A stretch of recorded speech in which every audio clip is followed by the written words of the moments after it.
For many people, not for all. All right, we're going to call this meeting to order.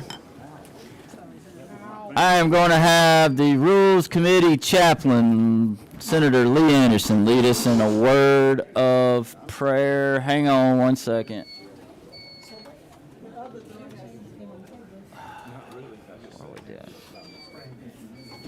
Senator James, I can cover yours if you want to just hang out.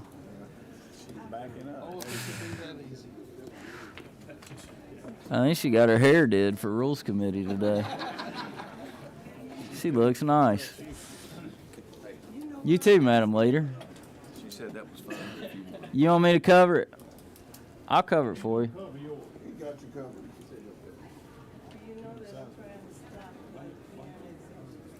Oh. Well, this ain't the place to stop things.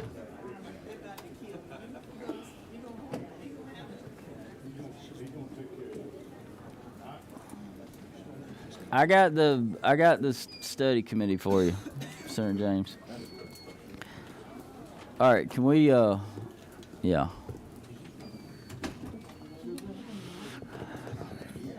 right.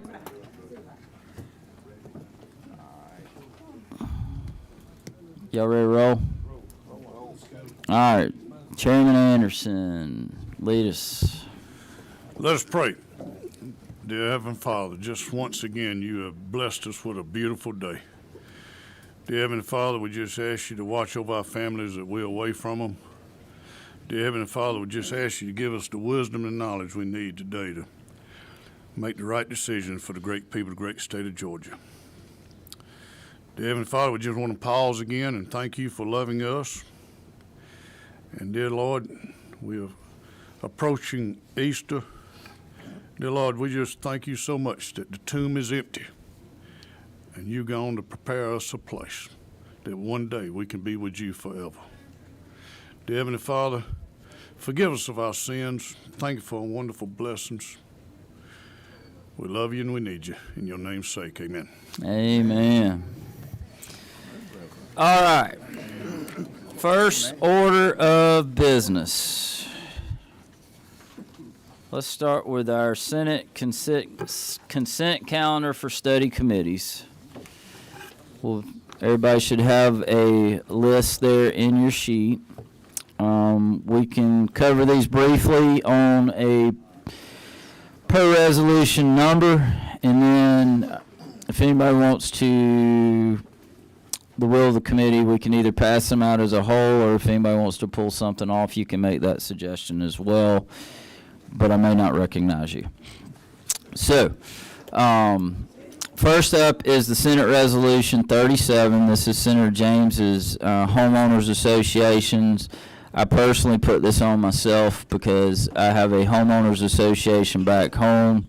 They're actually based out of Florida, and they are taking advantage of some of my citizens, and so I have, and Senator James is having similar issues in her district, and so I have put that on myself.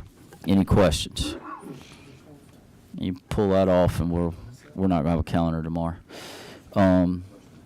SR 37. As Senator Rhett's not here, so I guess you're filling in for him, but we're going to work off this sheet, and we're going to go from the top down. You should in your count in your.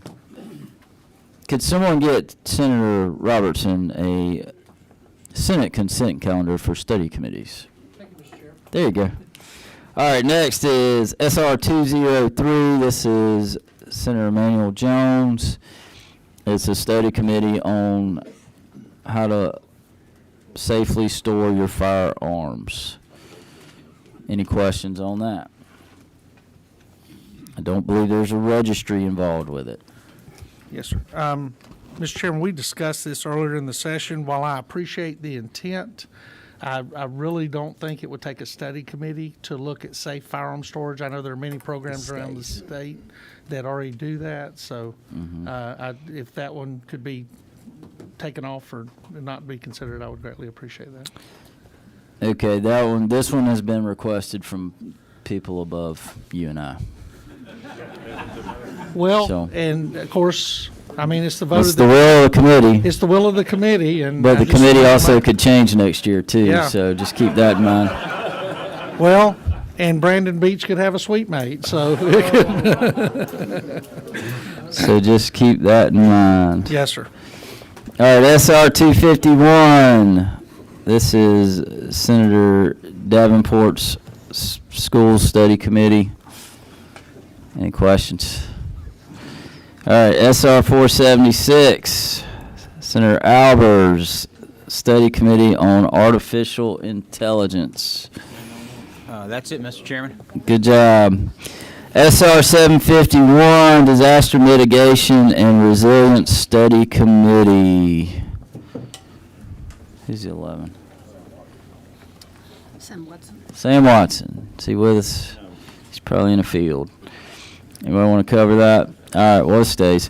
SR 786, President Pro Tem, your study committee on advancing forest innovation. Yes, sir. Good morning, Mr. Chairman and committee and everybody else. Thank you for putting this on. This is just to study sustainable aviation fuel, something that's coming our way, and Georgia can be very well positioned to be a leader in this in the future, and we need to study it and make sure we're best prepared.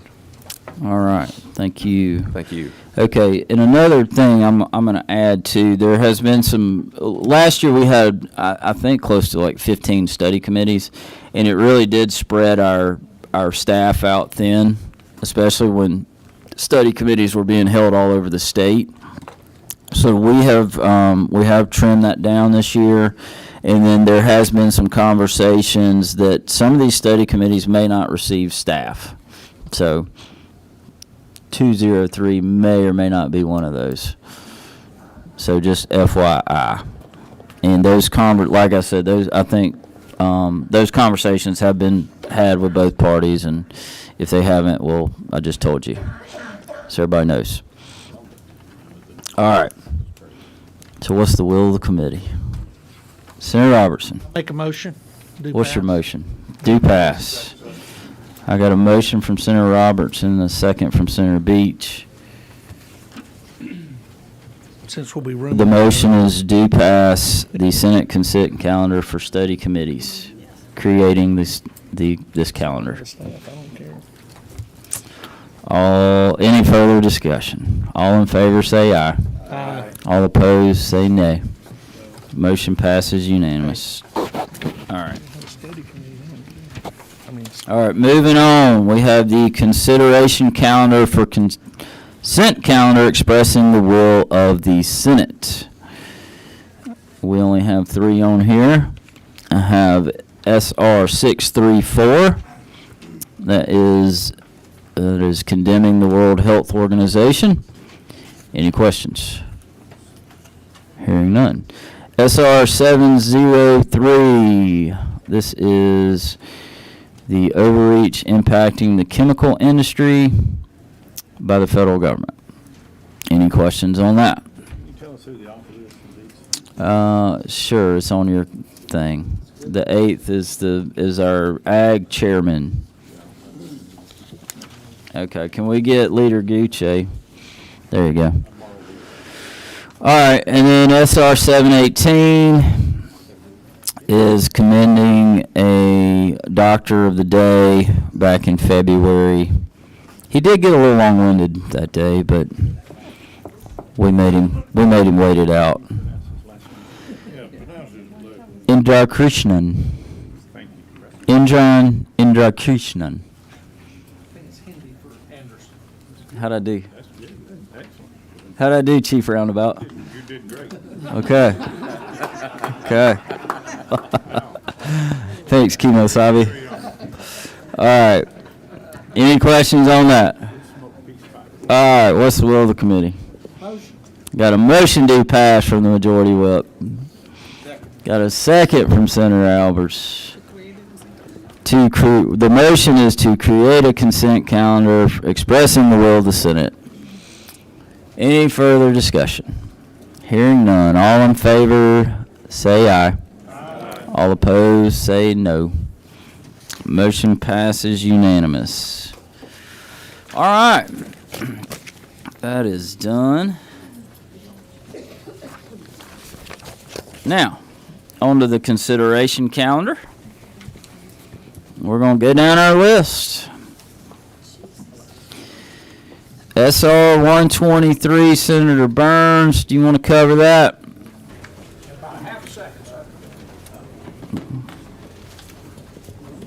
123 is an urging resolution to urge the Attorney General to develop and negotiate with South Carolina a reciprocal immunity agreement primarily for law enforcement. All right, you got anything else? Have one more, right, two down, SR 747. It's the Historic Rural Church Trail. This is a tourism initiative where we're going to create an opportunity for people to visit rural historic churches in Georgia. All right, thank you, sir. Thank you. SR 156, Senator Anna Batarte. Hey, Mr. Chairman, all this is an urging resolution for TCSG to basically have a discussion and research how we can streamline training for licensed truck drivers in Georgia. All right, let's get on to the House bills. HB 53, Representative Corbett. Thank you, Your Mr. Chairman. mic is hot. Thank you. All we're doing on this is moving the state board of registers for foresters from the Secretary of State to the Forestry Commission. All right, any questions? No questions. All right. You got another one? That's HB 53. We're going straight down the list. Then We're gonna keep it simple. HB 81, same page, Mr. Chairman. Yes, sir. This is a grant program that's already present. We have, we're changing the criteria to allow, once a system's needs have been met, they roll off for 10 years, which allows another school system to qualify for the grant. All right. That's all. Thank you. That's it. All right, HB 56, Representative Petrie, are you with us?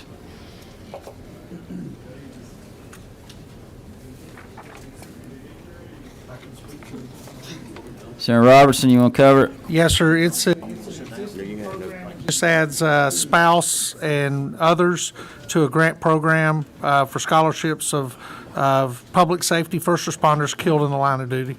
All right, thank you. Any questions? No questions. HB 73, Representative Gullett. Thank you. This bill is related to disclosures for residential solar installations. Disclosures are just fact-based about how they came to the calculations of why they're selling it. Thank you. Thank you.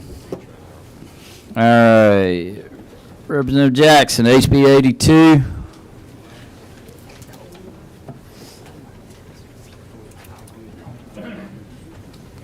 Thank you, Mr. Chairman, members of the committee.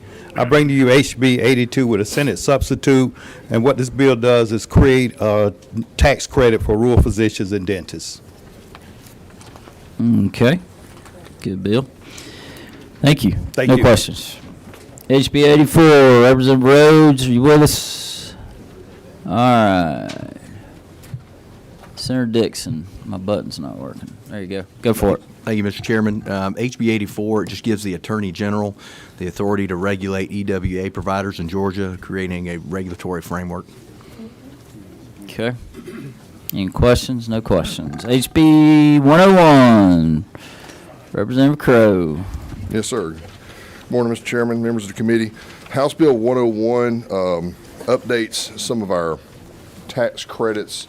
Primarily, the main one in Section 1 is going to be the rural hospital tax credit.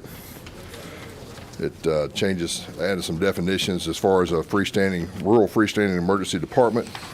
It also ups the limit on pass-through entities contribution $25,000, the aggregate to $80 million, and most importantly, it extends the sunset to December 31st, 2029.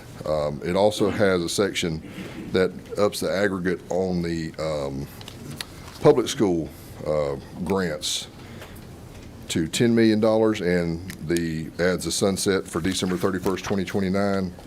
And then sections 2.1 and 2.2 are parts of a bill that Senator Max Burns had, and it allows for properties that are getting preferential assessment as a rehabilitated historic property to continue, the local government can continue that period for up to an additional 12 years. So, and that is. All right, that's enough. Any questions? Yeah. I felt like that too. All right. No questions. Anything else? Yes, sir. I have House Bill 1182 on page 10, which is the formerly the low-income housing tax credit. Now it's being called the affordable housing tax credit. A lot of changes. There's a few changes in here that were made in Senate Finance, but it essentially lowers the credit from 100% of the federal credit to 50% of the federal credit unless you meet one of 5 categories of uplift. It being located in a rural county, prioritizes the majority of its units for seniors, persons with disabilities, or provides a preference for veterans or first responders, access to transportation. It consists primarily of a rehabilitation or renovation or is owned by a housing authority. Any questions? You're extra Thank you. energetic today, Representative I know, Craig. I'm excited. It's the last I week. appreciate it. Appreciate your enthusiasm. All right, back to page 2. Top of the page. HB 119. Did he cover that? Representative Corbett. He did not. Who's got that? Anybody want to cover that? Mr. Chairman, to best of my recollection, what this does is this adds rules for other vehicles when people are passing other than stopped public safety vehicles. It adds in postal carriers, sanitation trucks, and others, asking people to use due caution when passing those slow vehicles. Okay. I believe Representative Lumsden had that bill at one point. All right, no questions. Representative Carpenter. Is he with us No. today? We don't have a bill on common He is sense. not. Senator Amber Tarte, you're carrying that, it looks like. Yeah, number 1. 170 is an upgraded version. Basically, this is the hunting sales tax holiday. Hunting or hunting? Hunting, Which one? Depends on where you're from, huh? hunting, that's right. Hunting, I like it. That's how us West Georgia boys say it. All right, HB 181, Representative Townsend, the Kratom bill. Thank you, Mr. Chair. Basically, we're regulating Kratom to make it safe for Georgians and kids. Very good. Any questions? No questions. HB 204, Representative Yoda. I think you got a couple on here. Good morning, Mr. Chairman. Good morning. This is just a bill that would create a municipal court council. There are 389 in the state. It's very important to them. It will help in making our municipal courts better, run more properly, and they all have to run just the same. So very important to them, and ask for your favorable consideration. All right. I also have 906. All right, what page are we on? 906, page 6. Right. Near the bottom.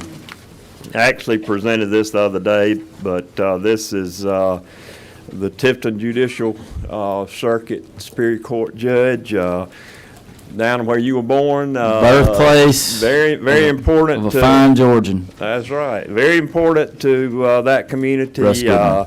They were number one in the Judicial Council's needs, so appreciate your favorable consideration on that. All right. Thank you, sir. All right, back page 2. HB 206. That's our CPACE. You want to cover that? Is Representative Saines with us? I don't see him, but I know Vice Chairman here can certainly cover that. This is a bill that's recommended by GEDA and others in the chamber. Basically, it allows for lower interest financing for commercial industrial properties to put money back into the economy and build a tax base for those communities that need it. It's one of those things that energy, water, those kind of conservation measures. Okay, thank you. Any questions? No questions. HB 215, Representative Powell with us. Don't see him. Senator Aaron Vitarte. Yeah, real quick, we already covered this. This is a community health worker bill. Okay, any questions? No questions. HB 217, Representative Hilton. 218. 218. Thank you, Mr. Chairman, members of the committee. 218 provides critical support against elder abuse and by providing a hearsay exception for mentally incapacitated over the age of 17. Okay, any questions? All right. If I may, I've got House Bill 1040 on middle of page 9. That's House Bill 1040.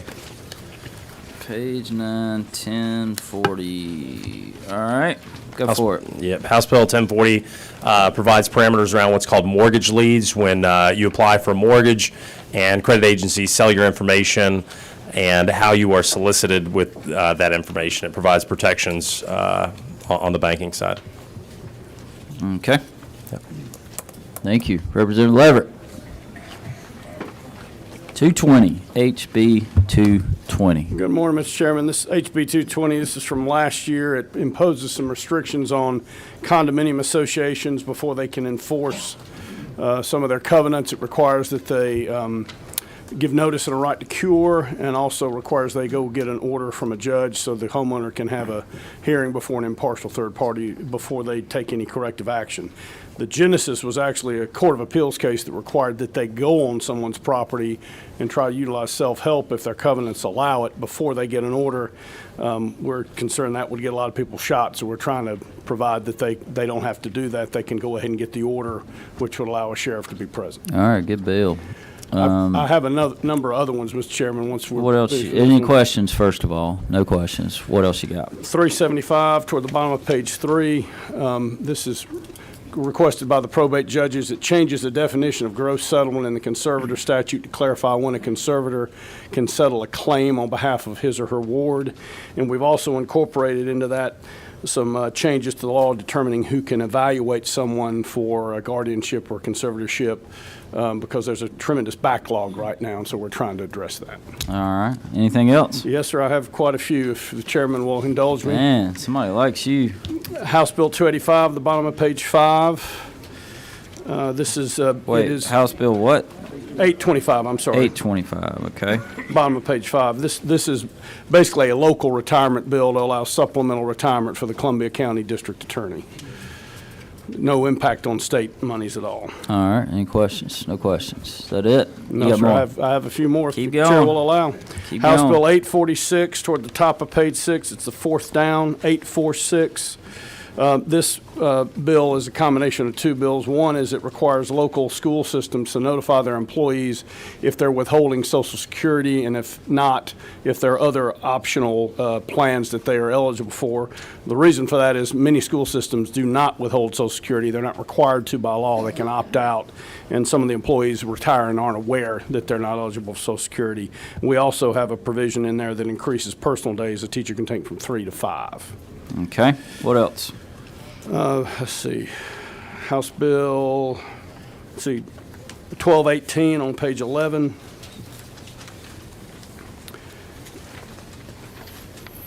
Yes, sir, 1218 on page 11. It's about fifth down from the top. This basically just requires, there's an existing statute that requires executors notify beneficiaries once they get appointed. There's some administrative and logistical issues with the way the statute is constructed, and the fiduciary section of the State Bar has asked that we make some changes to make it more effective and to clean it up a little bit so it works a little better. All right. It's 1409, your next one? I believe so, Mr. Chairman. Let's see. Page 12. You got 12. Well, I also have 1251 just down page 11. You got 1247. Let's do that one first. Well, 1247, I believe, has been changed substantially, and it's not my bill any longer. Someone else may want to comment on that. All right, Senator Amber Tarday. Mr. Chairman, this is another House bill we upgraded. Sorry, Rob. There's a few of those. So this bill basically is creating a check during the bail process to see if there's a detainer on a undocumented or illegal alien going through the jail process. That's 1247. All right. All right, 1251. 1251 was requested by the Department of Audits. They currently have to, are in charge of approving, they don't disperse, but they approve expense reimbursements to Superior Court judges for travel. The problem is, of course, they don't have any knowledge of that system, even know who the judges are, whether the travel is justified. They've asked to move that to the Council of Superior Court Judges, who actually do the dispersing.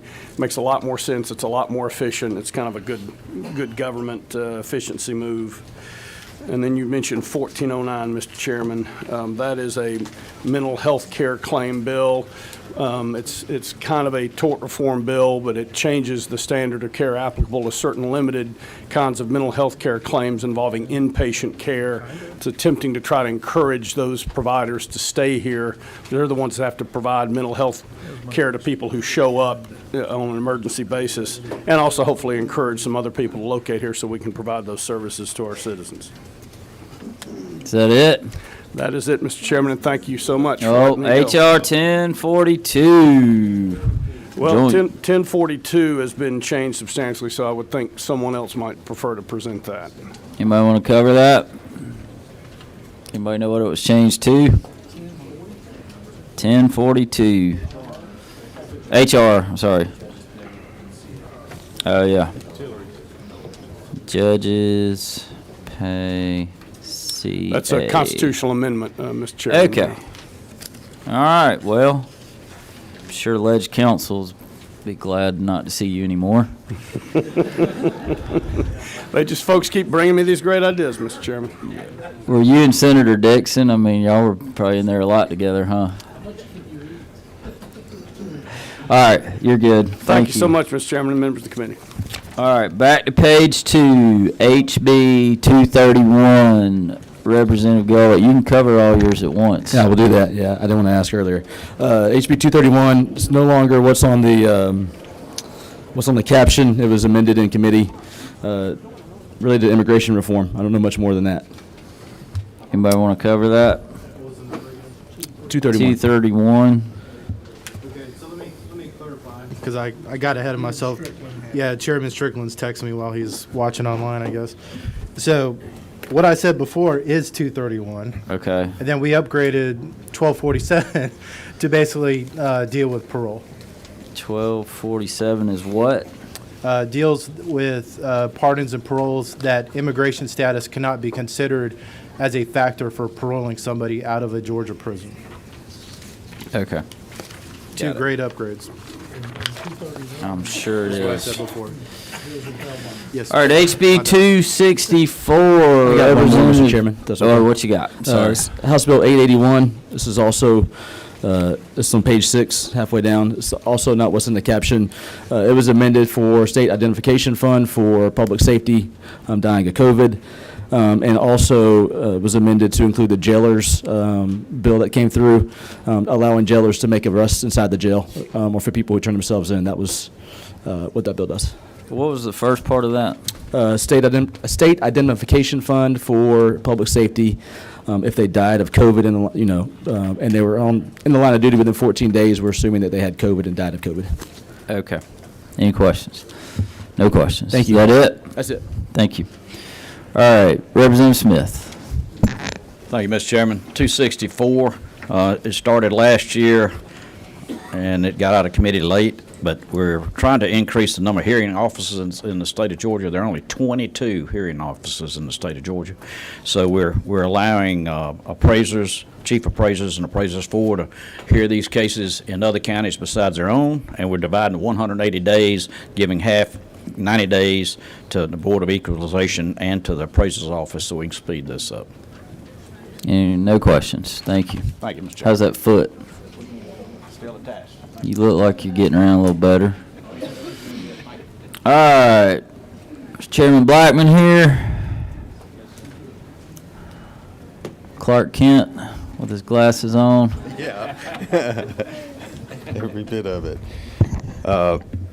Thank you, Mr. Chairman. I think House Bill 269 has actually been covered by a more comprehensive Senate bill, but it allows workforce development boards to meet via teleconference. Okay. You got anything else? Yes, sir. I think the proverbial word today is upgrade, but HB 581, with regard to homestead exemption, 3% cap, with an opt-out provision and some assessment cleanup language, along with a companion bill, HR 1022, for the constitutional amendment. Charge. And then- And that goes with, hold on, 581 and HR 1022. If Chairman Hufstedler Those will be concurs. coupled together. Okay. And HB 992 on page 8 is the additional judge for the Houston Circuit, recommended by the Judicial Council. HB 992, halfway down page 8. All right. Anything else? Well, Chairman Hawkins asked me to mention a bill, but I leave that to your discretion, Mr. Chairman. He said he was caught in traffic. It's a Yeah, you can cover. Is it? It's on the sheet, right? Yes, sir. It's All right, HB 946 with regard to T-Splosh. It kind of upgrades one of the, adjusts one of the provisions if you don't have unanimous consent from the county and cities participating. Okay. Thank you, Mr. Chairman, members of the committee. Thank you. All right, back to page 2, HB 279. Representative Gamble, are you with us? Let's see. You want to cover that, Senator Robertson? Yes, Mr. Chairman, not to belabor the point, this is the fortified construction bill we've been moving around for the last 3 years. It's a good bill. Good bill. Okay. On to page 3. Representative Maynard, HB 282. Good morning, Chairman. morning. HB 282 passed unanimously out of the Education Committee minus one vote, but I do believe that one vote is now agreeable to it. This bill is several bills put into one. The very first part of it is we had people from all over the state of Georgia to come up to testify for this bill. Imagine if you have a child with a disability, but the child speaks or the family speaks a non-native English language. The U.S. Department of Education already provides funding for interpretive services. One part of this bill simply just says that it will allow local institutions to do rules and regulations to access this funding for the interpretive services for children with disabilities. Second part of the bill is the DOE originally came to me with this bill. It provides career readiness and soft skills training to students. And the third part of the bill, it allows school systems to give preference to U.S.-defined patriotic organizations like the Boy Scouts. So if the Boy Scouts are trying to do after-school programming, they have been having trouble getting access to facilities at the school. So this will just give these kind of organizations access. I'm happy to answer any questions. Any questions? No questions. Anything else? Yes. What you And got? also on page, I just had it, sorry. 10. Yes, page 10, about the middle of the page. This is HB 1165. This is a very important bill for the CJCC to get access to $7.4 million. It's just a change of the board that's needed to access the funding. Okay. No questions. Thank you. All right, HB 283, Representative Camp. How are you today? I'm well, thank you so much. All right, so the first bill I'm bringing you is going to be HB 283, and this is a bill that would provide some parity between how manufactured homes are taxed versus stick-built homes. Right now, on a manufactured home, a mobile home, they're paying for the labor and for the materials to be taxed. And that's not the way it is on stick-built homes. This would provide some parity by reducing the taxable amount to about 60%, which would cover the materials, not the labor. All right, what else you got? I've got HB 814, which is a bill that would provide no income tax to be levied on BEAD or ARPA funds from January 1st of this year going forward when it's deployed for broadband. And this is a great bill because it would allow 3 more miles of broadband to be laid for every $1 million of grant money that comes in. All right, no questions. All right, I have more. What you got? HR 302, which is near the back. And this is a bill, it's a constitutional amendment that says that all unanticipated funds and all settlement dollars would be appropriated by the General Assembly. Bottom of page 12, HR 302. Okay, go ahead. And the last one is HR 1022, which I believe is on the last page. And as Chairman Blackman just said, it's the companion to HB 581. It's the constitutional amendment for that enabling legislation. Okay. Thank you. Thank you so much. All right, back page 3, HB 298, Representative Daniel. Good morning. Thank How's you. that baby doing? He's doing well. He's doing well. Good. I've got House Bill 298. It is not what it says on the thing. What this does, it does not create a new course, but it puts in the requirement for the high school health classes from 9th through 12th grade to teach about human development and the maternal health complications that can arise. And I'll take any questions on that one. I have 4. No questions. Okay. And then I've got 409, which is on page 4. This has been titled as Addie's Law. Unfortunately, we had a little girl get hit recently getting on her school bus when someone passed a stop school bus. So what this bill does is it aims to increase the penalties for passing a stop school bus. 409, HP 409, not funny. Yes. All right, you got anything else? And then on page 9, I've got 1021, which is a speaker's priority bill. What it does is it increases the child tax deduction from $3,000 to $4,000. 1021, top of page 9. Right. Is that right? Yes. Okay. Is that it?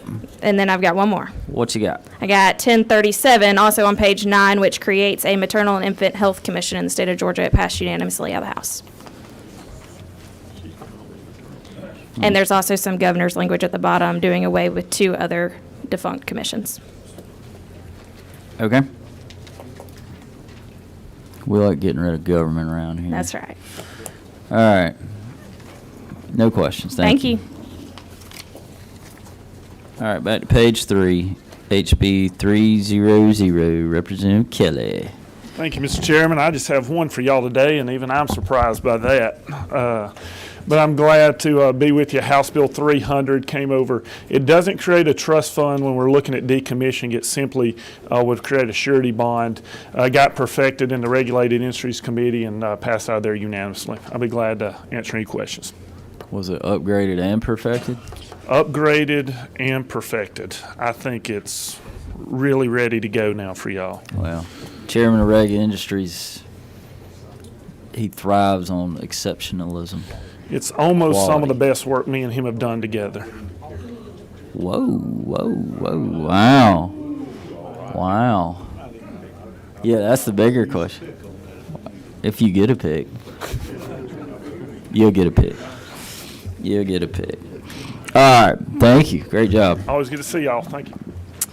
HB 306, Representative Fleming. Thank you, Mr. Chairman. The language from this bill was wrapped into another bill earlier this session, which has already passed. So I don't know if somebody else has. So you don't need it? No, sir. All right, Good. take it off your list. 306. Man, everybody just said they were going to pick that for you, too. Yeah, you kind of owe, you still owe them, though. Yep. All right, HB 308. Dr. Newton, how are you, my friend? Good, I'm good, sir. Good to see you this morning. HB 308 continues and streamlines an important program. We've talked a lot about healthcare workforce. It is a program to where if when we get medical students, nurse practitioner, and PA students out in what we call the real world, doctors and others that are willing to train them have some inefficiencies associated. This is a tax credit that lets them get a little bit of a tax credit on their state taxes. This bill just continues that. It's going to be important to us to get the healthcare around the state. It also gets them in a lot of rural areas where these month-long rotations are done. Okay. You got anything else? I do have one other on the seventh page, House Bill 971. 971's a bill that recognizes that many Georgians have seen law enforcement get shorthanded and challenged at times. It recognizes, it's a tax credit that recognizes their obligation to protect themselves as well as, more importantly, protect their children and families. This allows them to do that. In particular, if they haven't been trained in firearms, they can get a tax credit to use for a firearm training course. They can also use it to keep that firearm safe and secure and accessible by getting a firearm safe or other locking device. So this lets up to $300 a year to help people protect their families better and do it in a safe and responsible way. Okay. Thank you. That it? All right, Representative Cameron, you with us? HB 327. Anybody want to cover that? Senator Albers. Similar to what we passed over here in the Senate, this adds to the incest law to include step-grandparents and step-grandchild relationship. Okay. Any questions? All right. Representative Irwin, are you with us? Is he back there? No. Let's see. 45th. That's you, Senator Dixon. You want to cover that one? Yes, sir. 338. Yes. Yeah, what it does, the Student Technology Protection Act, it just controls the content on school devices, whether it's a laptop or an iPad that's school-owned. It keeps that appropriate content at each grade level. And then I also added my completion school language onto that bill as well, sending that back, hopefully send that back over to the House, where it drops the dropout age from 18 to 16 at our completion schools in the state. All right. Representative Collins, HB 348. Thank you. Thank you, Mr. Chairman. 348 is a bill that we put together with a bill that Chairman Albers had. It's a ghost tag legislation. It addresses some of the issues that Metro Atlanta is having with these repeat offenders who put ghost tags on their vehicles. It has a graduated penalty system for that. Also, it has the language on there to clean up the ALPRs, the automatic license plate readers, school zone speeding violations. I've got a couple more if you want me to present those also. Any questions on that one? I think y'all had some negotiations on that one, didn't you? That was a result of pimping and pandering, I believe. Of what? Pimping and pandering. Mm-hmm. What else you got? 1150 is going to be a bill I've presented before. It just removes fingerprinting of those who violate the window tinting statute here in the state. Simply removes that. 1190 is probably the best piece of legislation I've offered this year. It's on page, I believe, 13. I believe that's it. No, I'm sorry. Hold on. Any questions on 1150? All right. Now 1190. 1190 is on page 11, I'm sorry. It just says that if an applicant for a professional license in this state, if their license has not been issued by the Secretary of State and they've met all those professional licensing requirements, after 60 days, the Secretary of State's office division director shall issue that license. It just helps streamline the process of licensing for individuals in this state. All right, any questions on that? All right, and then you got 1239, that's your Japanese truck I presented that numerous times. That's all I have. Thank you, Mr. Chairman. Thank you. All right, back to page 3, HB 362. Representative Mathiak, I saw you earlier. Are you still with us? She not with us.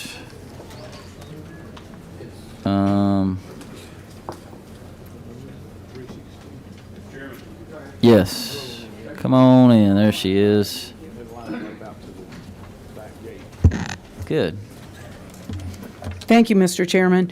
This is a bill that's a transparency bill. You've heard it a couple different times to help with private practices, hospitals to know what the insurance companies have paid.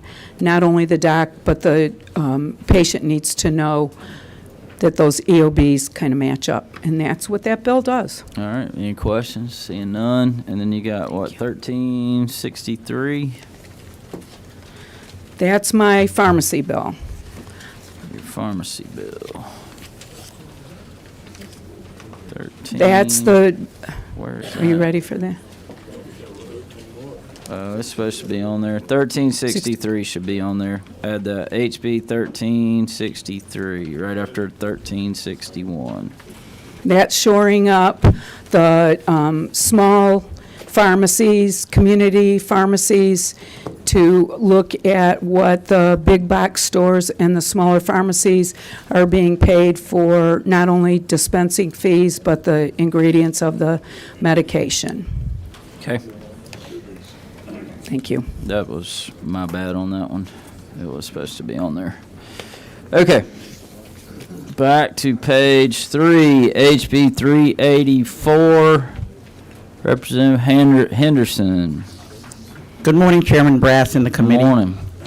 HB 384 is a bill that urges men to get their prostate test done once a year. The insurance companies would send out notification to men upon reaching age 45 to get a simple PSA test done.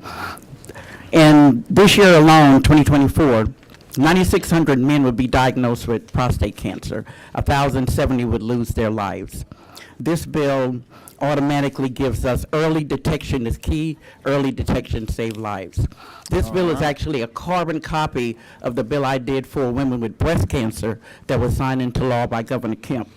So this time I'm advocating for men to go and get their PSA test done, because there is no cure for cancer. However, early detection saves lives. Thank you. Any questions? No questions. And this is the flyer that proves the statistics for men with prostate cancer. There you 9,600. go. Flyer sale. Good job. Thank you, Chairman. All right. I know Representative Hawkins is stuck in some traffic. Does anybody want to cover Senator Albers? I think you're carrying that bill. Do you want to cover HB 434 back on page 4? Wait, are we on page? Yeah. No. Yeah, we're on page 4. 434. This is just allowing the Composite Medical Board to license radiologic assistants as they do other entities. Okay. And then HB 436, Representative Corbett. I think he intentionally didn't cover that one. So, all right, let's move on. HB 451, Representative Seaball. He got a seat up front. What time did you get here? About 5 a.m.? 6:30. 6:30. Wise. Thank you, Mr. Chairman. House Bill 451 is a PTSD supplemental benefit that addresses the growing epidemic of first responder PTSD in Georgia and requires local and state government to provide a one-time, lifetime benefit for their first responders to cover expenses should they get PTSD in the line of duty. Yeah, we did. All right, any questions? No questions. Anything else? Got a couple more on page 5, HB 804. This bill requires the Department of Motor Vehicles to issue a separate license plate to ambulance service than they do a Hearst. Right now, it's a combined plate that says Hearst/ambulance. People getting in the Hearst don't bother them, but the ones getting the ambulance question that a little bit. So. Okay. And on page 6, I got House Bill 883. This bill will allow community service boards to meet via teleconference as needed, and it will also authorize our district public health directors to teleconference into some of their in-person meetings. We have district health directors covering 28 counties in some instances, and this would help them better manage their time.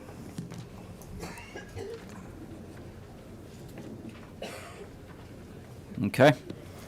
Then on page 8, important bill, it's House Bill 1017. It's the Squatter Reform Act. What's that number again? 1017. 1017. It's on page 8. All right.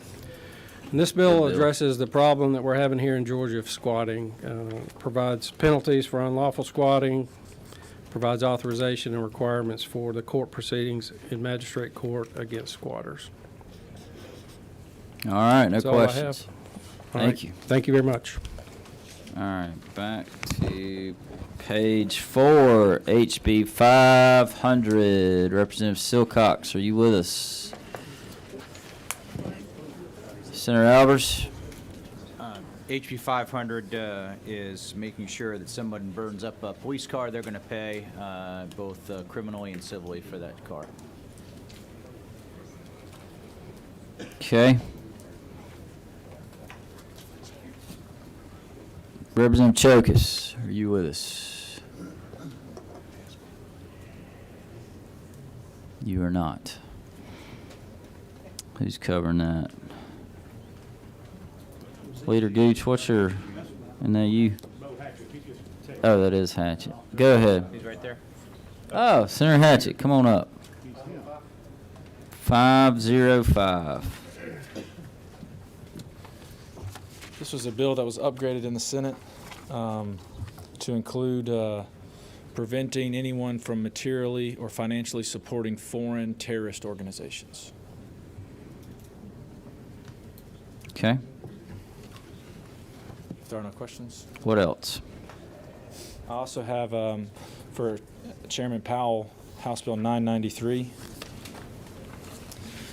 This is a bill that creates the offense of grooming a minor, something that's much needed in the state of Georgia. It's not currently a crime to do the things that someone does in order to, I guess, eventually perpetuate the crime of sexual exploitation of a child. But this is a good bill for children and would hopefully get it selected.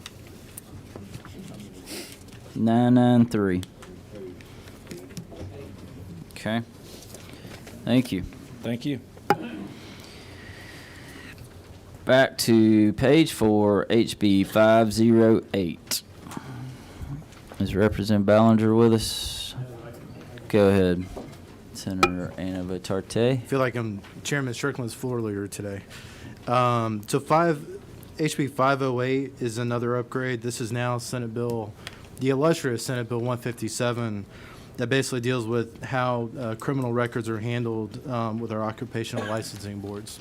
Very important bill. Okay.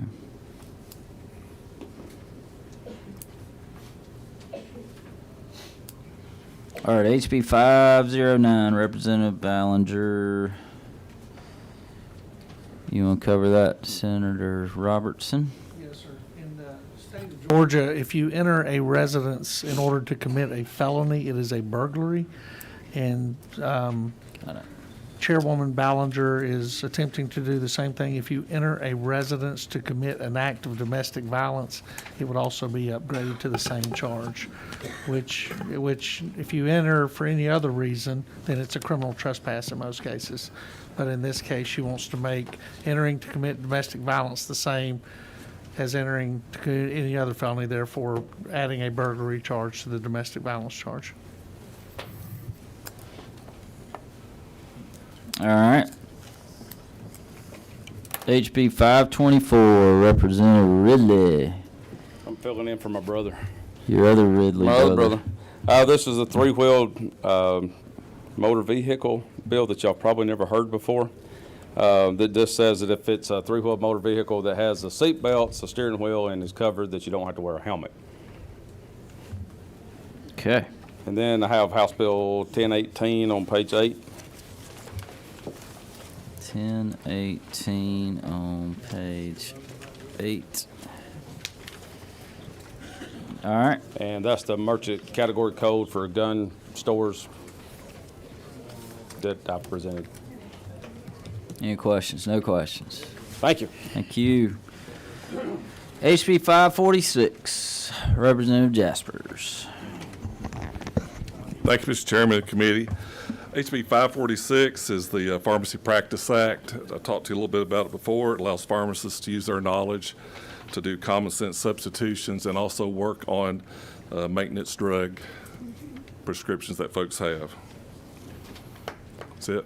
I've got some others too, Mr. Chairman. Yep, go for it. Okay, House Bill 617 is our freight and logistics work. It's on page 5. Oh, yeah, page 5. Thank you. Helps and guides the planning director on what to do and how to spend our precious dollars, and also sets some planning dates for them. Okay. Also, I have 3 road naming bills. 1215, Ralston Road naming, 1164 for Richard Smith, and Hold on. hold on.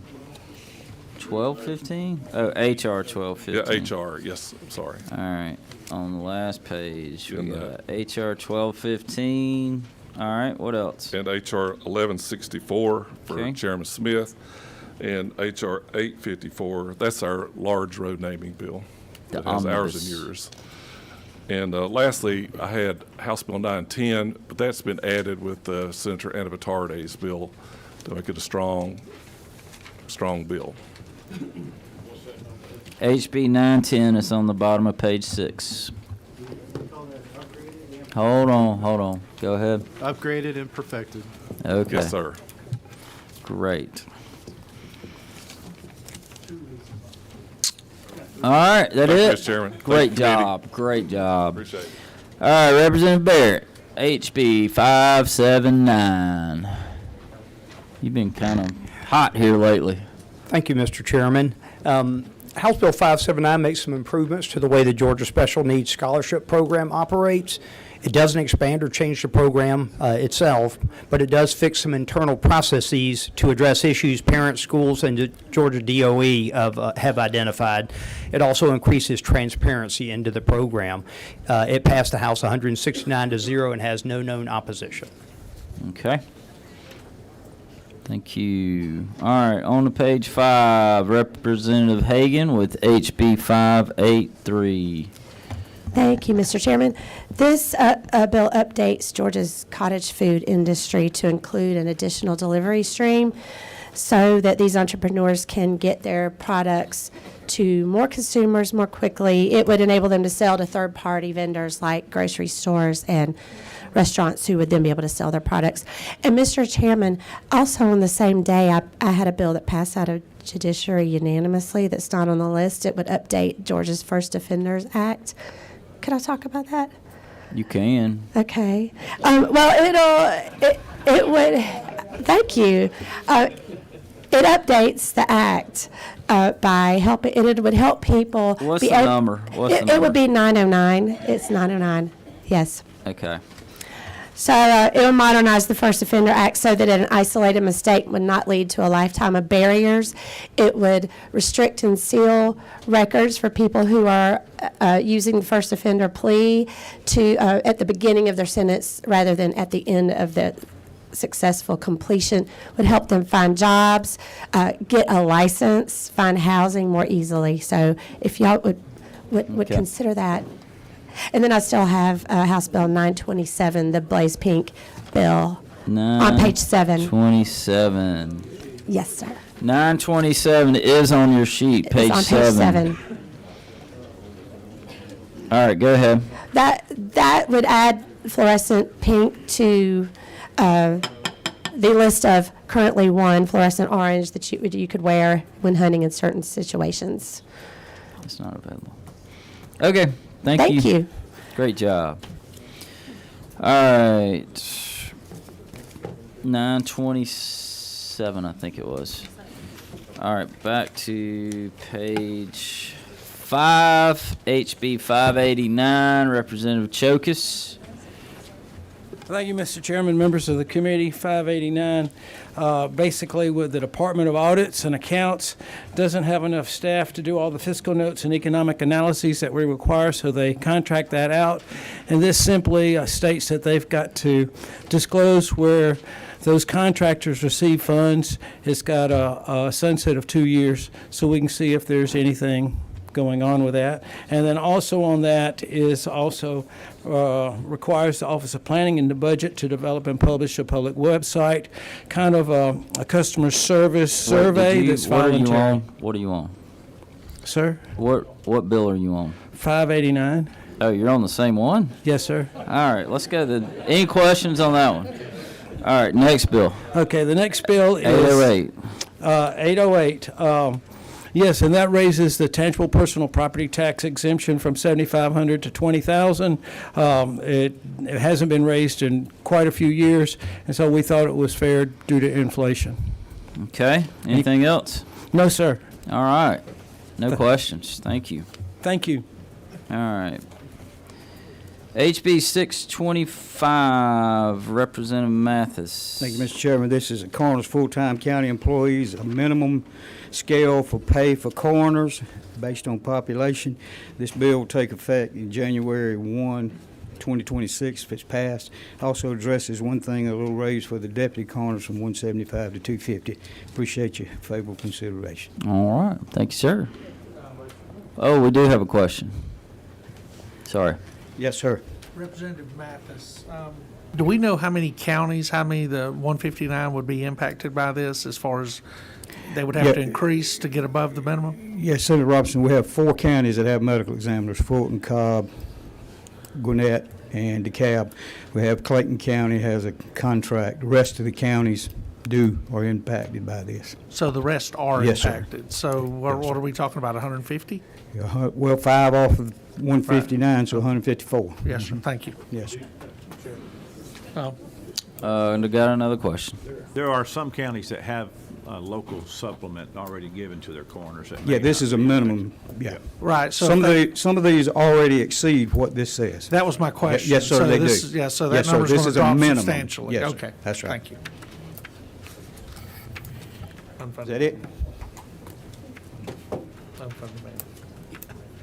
All right, that's it. Thank you. All right, Representative Bruce, are you with us? Saw him in the parking deck. All right.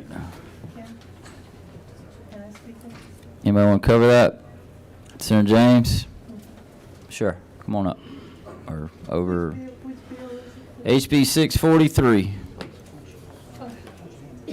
Hold on, wow, Senator Robertson, you're carrying it. You want to cover it? We'll get it. Senator Robertson's got you covered. So, And I'm looking directly at it, and I don't have any idea what it is. all right, pass the mic back. What is that, 3? There we go. Thank you very much, Mr. Chairman and members. 643, he gave me 884 and 905, but let's see. This was a Fulton County request. This bill was requested by Fulton County Commissioners. That's all I know about it, I'm sorry. Okay. And I know it's about the retirement. He's on that committee, and he served on that committee. Okay, thank you very much. Thank you. Uh, I do have this up. Yeah, Mr. Whip, you are down to carry it, just FYI.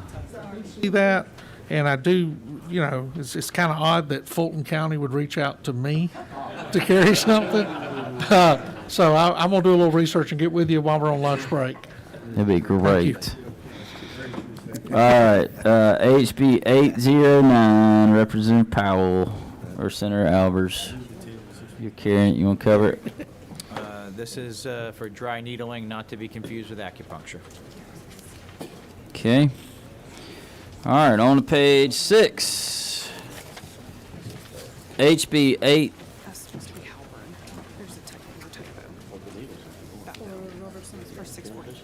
Okay. Just a point of clarification here, going back to 643. That actually is supposed to be Senator Halpern. It was a typo on the something. So Halpern is carrying HB 643. Actually, I knew that because I've met with her. Okay. On to page 6, HB 839, Representative Dempsey. How are you, my friend? I am well, my friend. Good morning Good. to each of you. Thank you. So this is the Social Worker Compact Bill, which would allow increased public access to covered. social work services, Clever, provide covered. licenses with opportunities for multi-state practice, support relocating military families, enhance public protection abilities, and allow for expanded use of telehealth technologies. There are 7 states that are needed to join the compact. 2 are already there. 25 5 other states besides Georgia have it pending. It comes with the support of the Conference of the Council of State Governments and the Department of Defense. All right. No questions? Anything else? That's it. All Thank right. you. Great job. Okay. 871. Or no, wait. No, I'm sorry. 843. Representative Stevens. Thank you, Mr. Chairman. That's on page 6. 843 simply grandfathers Underground Atlanta as a special entertainment district. Okay. I got a question from Senator Beach. Does this have language for coupons for alcohol sales? It was tacked on, yes, sir. What's that? Yes, sir, it was tacked on. Okay, thank you.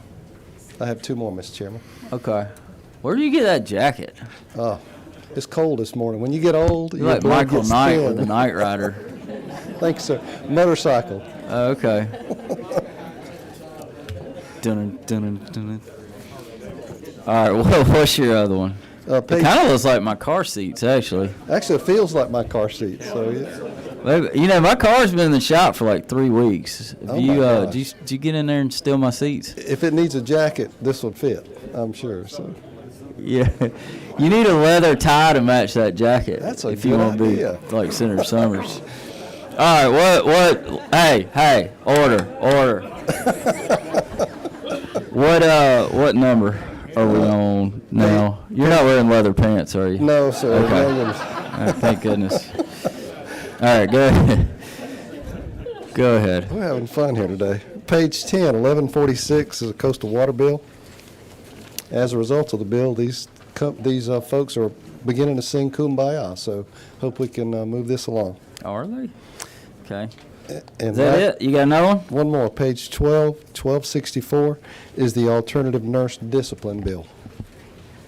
Okay. That's all. Thank you, sir. All right, back to page 6, HB 44, Representative Earhart. Come on down. Thank you, Mr. Chairman, members of the committee. HB 844 will repeal and reenact the Dietetic Practice Act. In short, it provides clear, updated, modernized language regarding the standards of practice for licensed dietitians and nutritionists in the state of Georgia. It was a much-needed update, and it is the language in the bill was developed in cooperation with the Georgia Academy of Nutrition and Dietetics. Any questions? No questions. That it? I think that's it. Thank you. Thank you. All right. HB 871, did Representative Perkle not want to cover that one? Thank you, Oh, Mr. you are here. Chair. Oh, This you're right. is my last time before the Senate Rules Committee. 871. So, yeah, thank you. Ever? Thank you. Ever. You're leaving? I am, yes, sir. So I be missed kind to that. me, please, please, please. I beg of you. I'm going to cover these bills quick on page 6, the fifth down. But I'm going to give you a chance to look, HB 871, so you can make sure you circle them. If you love veterans, please circle. 871, page 6, fifth down. It merely provides clarity and consistency for the surviving spouse and minor children of disabled veterans as to the portability of the homestead exemption. It's good for veterans. All right. No questions. Okay. What else? Page 8, fifth from the bottom, HB 1001. HB 1001. If you love technology, please circle this one. Simply add shall from may to remove the ambiguity of the law regarding the state-issued digital driver's license fulfilling the state requirements. All right. And page 11, 3 from the top. Page 11, 3 from the top, 1199, 1199. Please circle this one if you love the LG's Cutting Red Tape Initiative. Government efficiency, it provides the state auditor, survey architectural engineering firms that do business with the state annually rather than monthly. It does away with the 26-page monthly document that we've done since 1970. No one has looked at since then. That is the Rural Development Council recommendation. Okay. Lastly. All right. Another one to circle is HB 1294. If you love rural communities and want to see them prosper. Also, recommendation the Rural Development Council provides authorization for GFA to provide financing for natural gas projects. That's what I have Thank you, Mr. Chair. You're a good salesman. How many years have you served, Representative Perkle? It'll be almost 10. Almost 10. 9 in a piece, yes, sir. 9 and a piece. Well, we Yes, sir. appreciate your service. You're so very kind. Thank you, You've been sir. a joy to work with. Thank you. I Thank you, hope your committee. bills get picked. Thank you. Thank you so much. I do too. All right.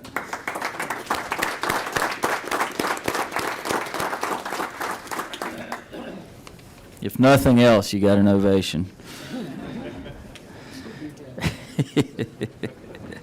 All right. All right, HB 878, we're back on page 6. Representative Lums is not with us. Senator Albers, you want to cover that one? Yes, sir, Mr. Chairman. This is updating the code similar to passing utility vehicles, garbage trucks, et cetera. We're going to add post office workers as well. Didn't we do that earlier? Is there 2 bills?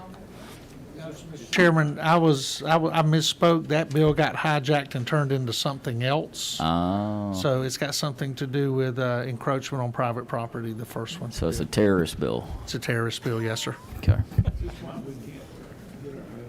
All these trucks are sitting on the side of the road. It could have something to do with it. Yeah, but like you get inundated with. We're having a real issue in our area. One of the postal distribution centers is shutting down, and they're moving it to an adjoining county.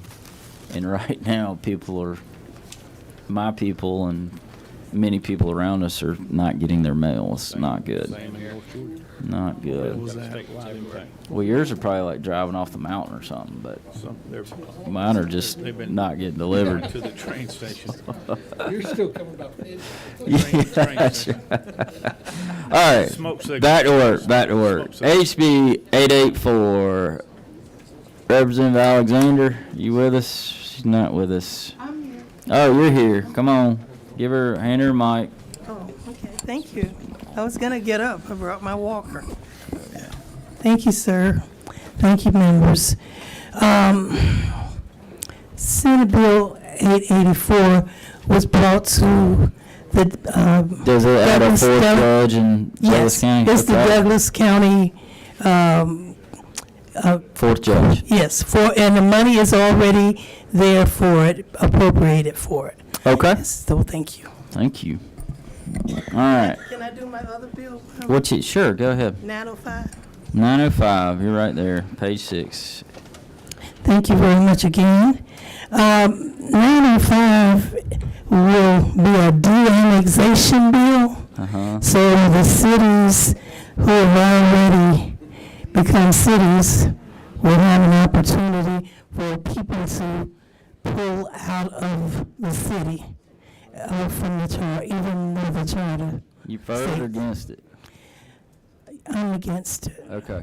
I'm against it because for more than 6 years, Representative Roger Bruce and I and others worked very hard to pass a bill for the city of South Fulton. Okay. And it has not gotten its sea legs yet. Okay. It's still working, and some people want to take their ball and go home, but we voted on it overwhelmingly, and now we have new people who are running for office, and I think we're moving forward. So please consider not bringing this de-annexation bill because it will allow. All right, hey, Senator James, that's Okay, good. thank you. Thank you. All right, now, Representative Reeves, can you come up and explain why you took your ball and went home? Thank you, Chairman Brass and members of the Rules Committee. House Bill 905 is a good zoning bill. It allows for permits and building permits. I guess that's debatable, right? Well, I'll address the annexation since that got brought up, but this lets permits get granted without going through the notice and hearing process unless they are a zoning decision. The Senate improved and perfected an already good zoning bill. And upgraded.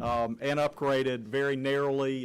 If a 10 or smaller acre property that is a commercial property, not a home, if it has more in common with an adjacent city than the one it's in, and if it was formed during a certain time, and if the de-annexation occurs by a certain time, and the city that is losing the property has due process, that is the annexation provision. Is very narrowly tailored, and it was something brought by the Senate that I'm proud to support. and it will have very limited effect, and there's a good reason for that being added to the bill, and I consent to it being added to this good zoning bill. All right.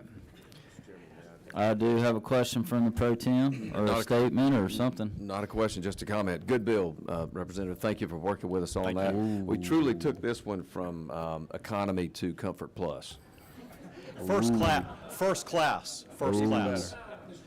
Gee, Sky Miles? Chairman? Yes, go ahead. You recognize Senator Robertson. Yes, sir. Chairman Reeves, there is nothing in this bill about de-annexation? It would not let a city or a property go into the unincorporated county. It would let a city move from one city to another city if it's a certain size, if it's adjacent to the new city, and if the city is a newly formed city. We carved out Mableton and Smyrna, so it has a very limited effect to Union City and South Fulton. Thank you, Buckhead. I appreciate that. And, Mr. Chair, on page 7, House Bill 926, if I may present that. Absolutely. This is a great workforce bill supported by the Georgia Chamber, the Metro Atlanta Chamber, the Criminal Justice Reform Community, municipal court judges. It lets people keep their driver's license on low-level offenses that don't have to do with drunk driving or things like that. It's a workforce bill. And then Children's Health Care of Atlanta and Eggleston added some language in to extend the Safer Hospitals Act to the hospital workforce for children in this bill as well. House Bill 926. 926. Senator James, are you okay with HB 926? Just checking. I hear you. All right, moving on. HB 906. Wait, we're on 6. We're back to page 6. HB 906, we already covered. HB 926. Oh, I'm sorry, Representative Reese. What else you got? On page 7 was 926. My final bill is House Bill 1019. Last week, the AJC reported something that's accurate. It said the Senate went all in on tax relief for homeowners. House Bill 1019 is another homeowner tax relief bill that is different than the others before you. It raises the floor on the statewide homestead for the first time since 1978. This will benefit 1.2 million homeowners in Georgia. I thank the Senate for perfecting this bill and would ask for your approval to send it to the Senate floor, House Bill 1019. All right, thank you. Senator James, I would ask if you approved of that one, but for sake of time, we're going to move on. All right, back to page 6, HB 907, Representative Franklin. Thank you, Mr. Chairman. This is a bill that Senator James will like. It's 907, and it's a funeral procession bill. It just requires for people to pull over on the side of the road when they're coming on 2-lane street. Okay. Anything else? I've got one more, 1034, if I can. Sure. 1034 makes the 4th Friday of November the National Sugarcane Syrup Day. And it also has an attachment to that has a plaque for the Daughters of the Revolution. Okay. That's it. All right. Now, that doesn't run on the same day as the soapbox derby down in... No, sir. That's a different day. We get to have we don't two want special conflicting dates. All right. That it? Yes, sir. Thank you. No questions. All right, page 7, HB 912, Representative Anderson. We got Senator Hatchett's going to cover that. Representative Anderson is stuck in traffic. They had a doctor's appointment this morning, so I was going to cover his bills for him if I can, Mr. Chairman. Well, he should get an off-highway vehicle. Well, ironically, that's what this bill is about. Hey, it how about exempts that? ad valorem taxes on side-by-side vehicles. That's HB 912. Good bill. And then he also has HB 1014 that allows, this was a bill that was actually vetoed last year. They've worked the kinks out, but it deals with contracts and that the local government enters into, and it just raises the 1044. Excuse me, 1044. I'm sorry. 1044, page 9. All right, what does it do? It raises the limit from $100,000 to $250,000 for local governments to enter into contracts for public works. Okay.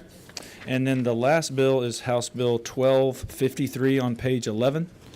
And this allows rural counties to combine resources in certain situations,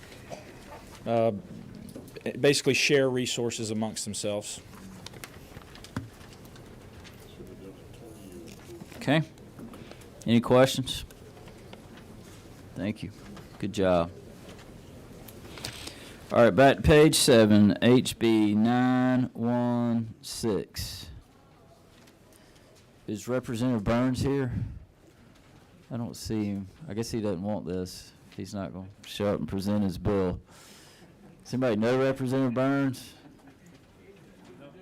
I don't know anybody above. Is that Senator Burns? Do you know this guy? Are y'all related? Well, we're close. You're close? Okay. I know. Yes, we are talking about the general budget, and we are talking about Speaker Burns. Thank you. All right, I'll cover that. It's the budget. All right, moving on. Representative Saines is not here. HB 925. Senator Amber Tarte. Did you hijack that one too? I'll go ahead and take credit, but I didn't hijack. Did somebody else? But Saines is still on the way up here from South Georgia, but this is great bill, similar to what we did a couple of years ago, just protecting religious assembly during a state of emergency. I know we passed a similar bill like this on the Senate floor a couple of years ago. Great bill. I love the acronym, the PRAISE Act. All right. HB 934, Representative Montahan, are you with us? I don't see him. Senator Amber Tarte, would you like to cover self-service storage facilities? I can't say that I did not upgrade this one, so I can't speak. Well, you are carrying it. I'm carrying it. Basically deals with rental agreements and self-storage facilities.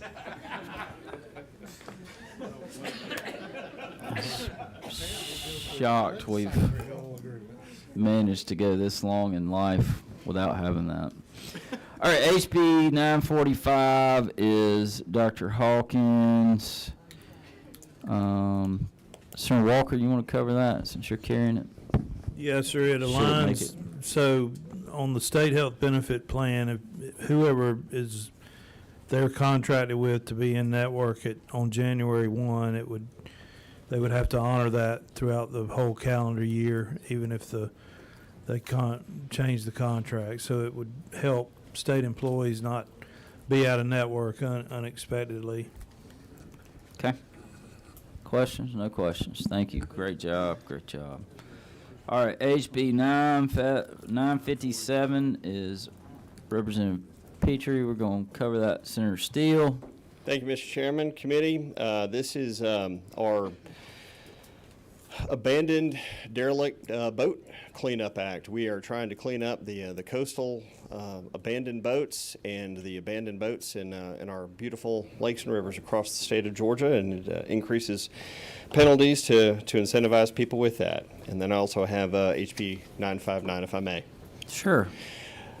This is a complete substitute bill. This is formerly Senate Bill 512, our human trafficking enabling legislation, which also covers expunging criminal records and all the wonderful ways that we perfected that in the Senate earlier this year.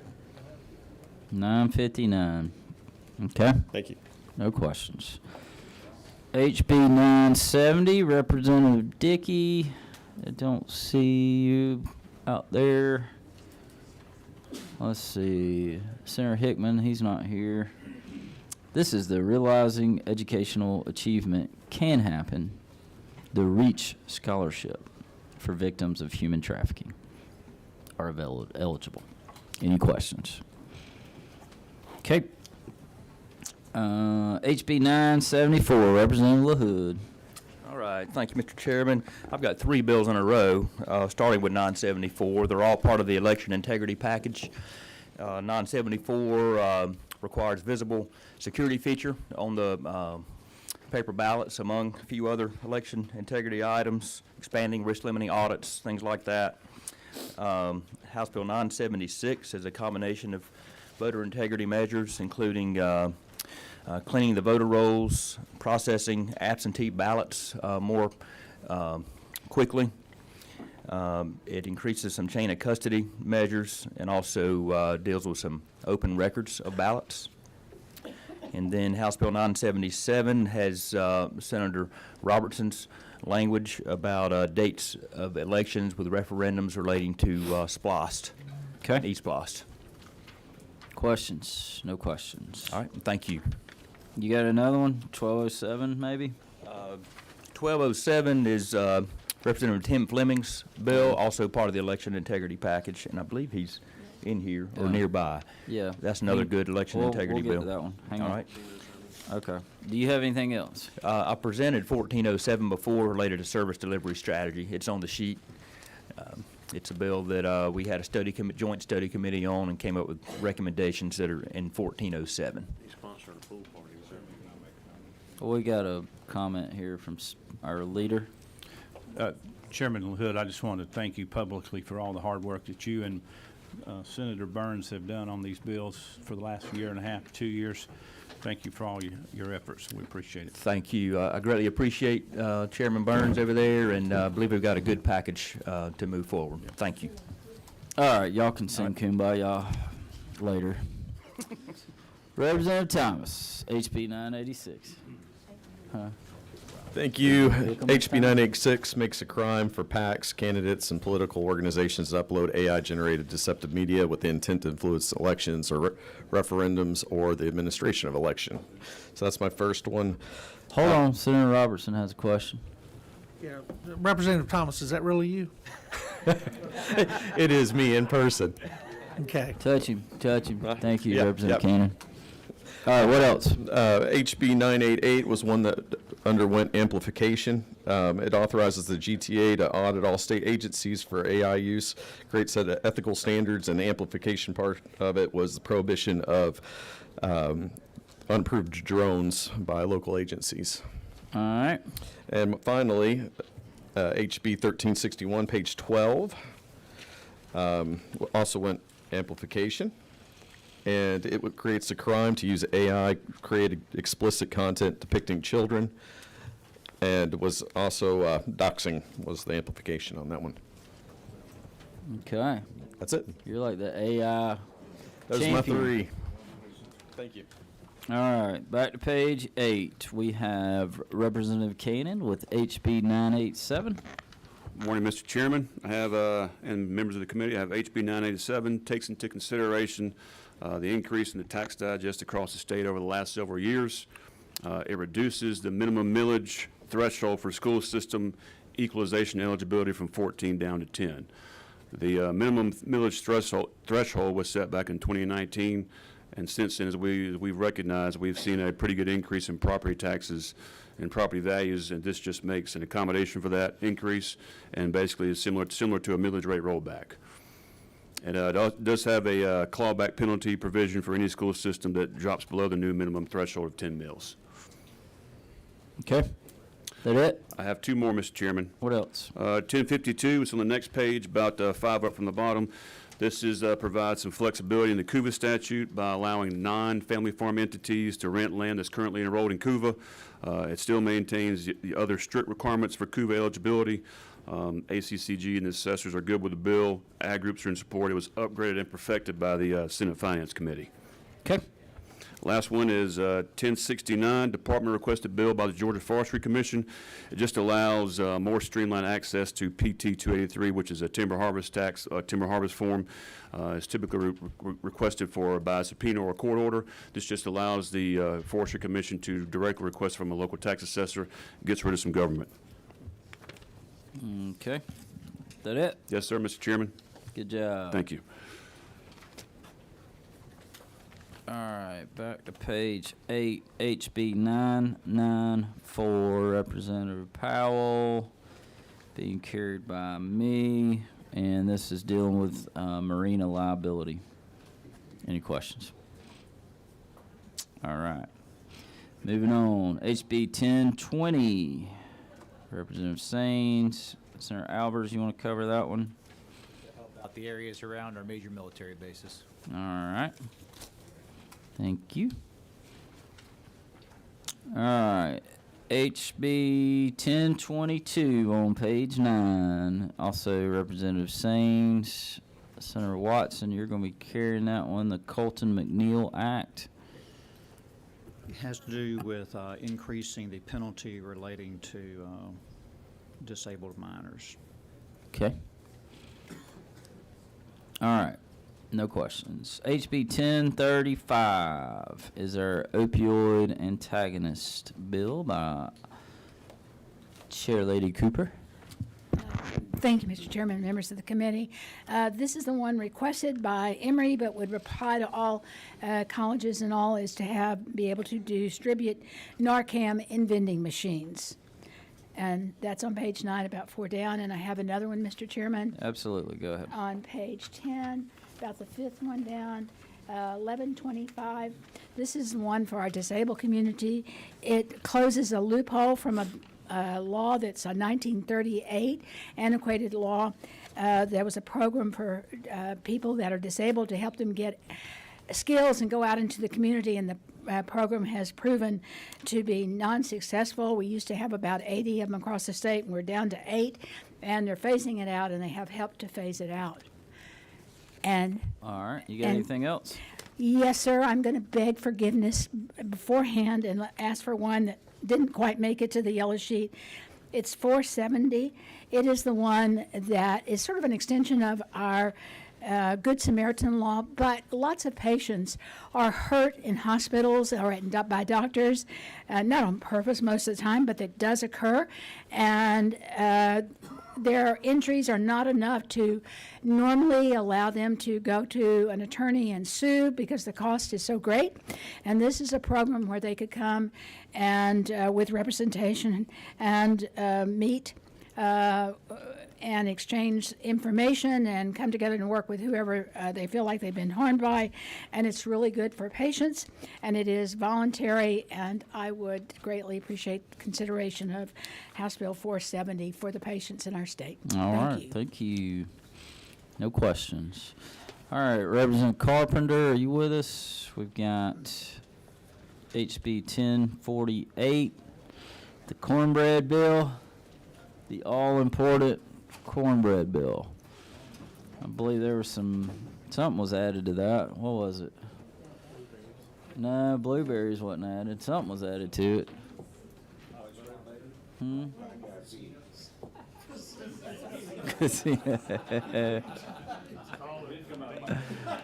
Yeah. All right.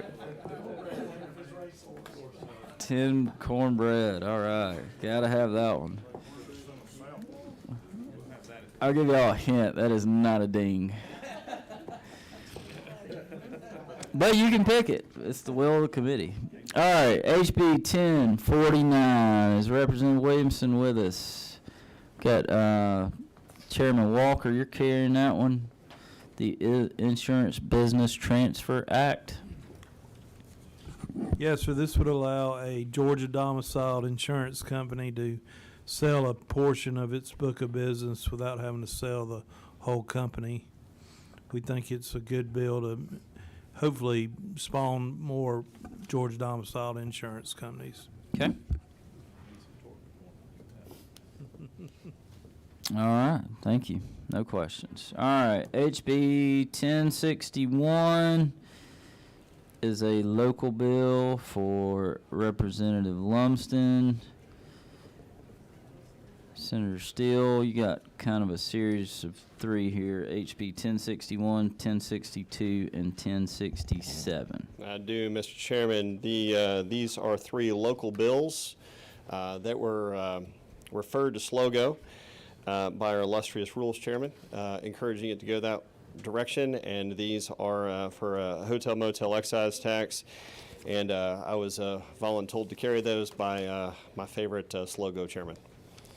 And that is the extent of my my knowledge and favorability for these bills.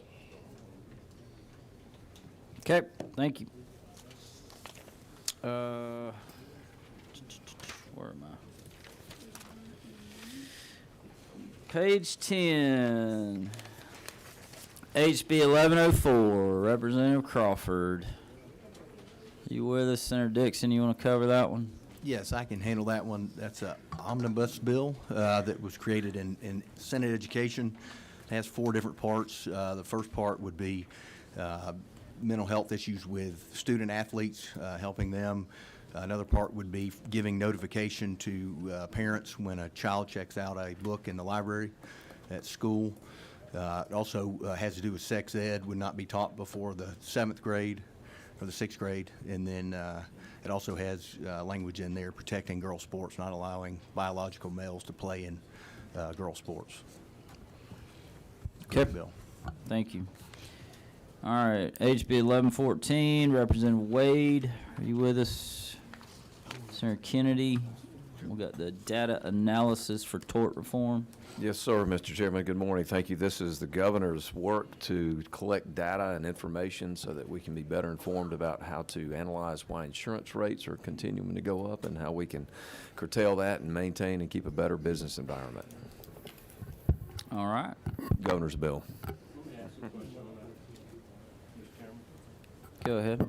I mean, the insurance commissioners come before us and testified that we're in an insurance crisis. We've got to do tort reform. We know we're the #1 judicial hellhole in the country. What kind of data are we going to get out of this that we don't already know that we have a tort reform problem? I mean, what kind of data do we need to have? I think what we anticipate getting from this and what this bill would enable would be data from insurance companies that otherwise is deemed proprietary by them, so that some of it may go to the insurance commissioner now, but the insurance commissioner has to embargo that information because it's proprietary. And so this would allow that information and other information to be amalgamated so that we could get that data and see what's going on across the market in a bigger, from a larger perspective. Okay, thank you. Sure. Pardon? 1114. All right, moving on. We got HB 1170. This is Dr. Hawkins being carried by Senator Watson. Did I? Oh, yeah, I did. Study up. We'll come back to that. HB 1116. Am I on the right page? Yeah. That's Representative Buckner. Don't see her. Senator Hufstetter. The residential part of the historic tax credit was going to expire this year. This extends it out through 2027 and would also match it up with the expiration of the commercial part so that they're not coming every 2.5 years, whatever, so they'll all match up together on 2027. Okay. It also, one other thing, it's been historically about $1 million on the residential tax credit that's been used. This would have it, the limit for each year at $2.5 million. Okay. Thank you. Representative Martin, 1124. Yes, sir. We've been over this before. This is the change to the completion grant to drop that down to 70% so that people can make use of it in a 4-year degree, and to 45% for 2-year degree programs. We've talked about that before. The governor's floor leader, Senator Hodges, is going to carry that if you all put it on the floor.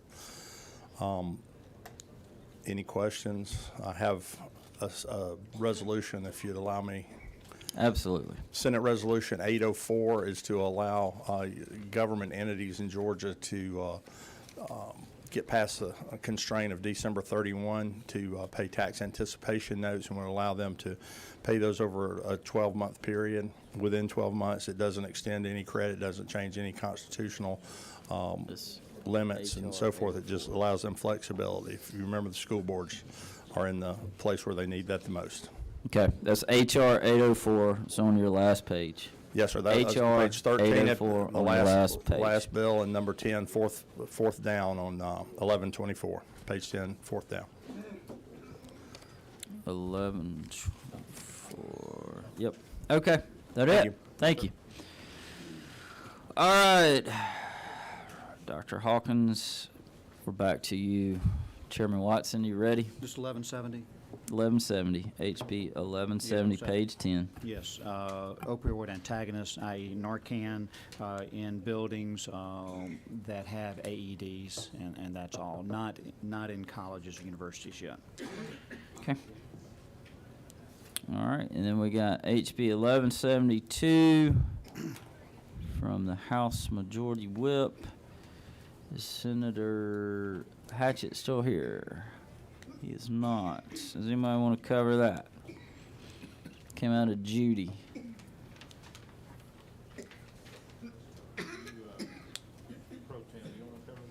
Sorry, what number? 1172, the Public Trust Doctrine. Sure, yeah. Thank you, Mr. Chairman. This addresses the issue of the Bill 115 that was passed last session at the end of the day, end of the night. And it addresses the public trust doctrine that was changed by 1115, and it really balances the rights of property rights and owners of property and water streams with hunting and fishing rights. Okay. Any questions? No questions. Thank you. All right, HB 1185. Did I miss one? She already did 85. She did? Do y'all have that one marked? I didn't have it marked. You did, some didn't. All right. What's it do, Senator Hofstadler? It's the companion, oh, no, I'm sorry. I got the wrong one. That one is another property tax bill that we actually probably don't need at this point. We use. Because of the language on the other one. Because the language in another bill, yeah. Yep, all right. It's included in another bill. Take that off. Strike it. I know everybody was going to pick it. It was top of their list. Actually, number 2 under that last one, so you get credit for it. Representative Lott, it is now your turn. Thank you, Mr. Chairman and Committee. 1188 on the top of the page, 11. It allows GIPSTIC to establish a law enforcement unit, and it also expands reimbursement to 36 months after completing training if a peace officer is hired by another agency. Okay, thank you. No question? Whoa, we got questions. Last year, too. This is your last one, too, isn't it? It is. Oh.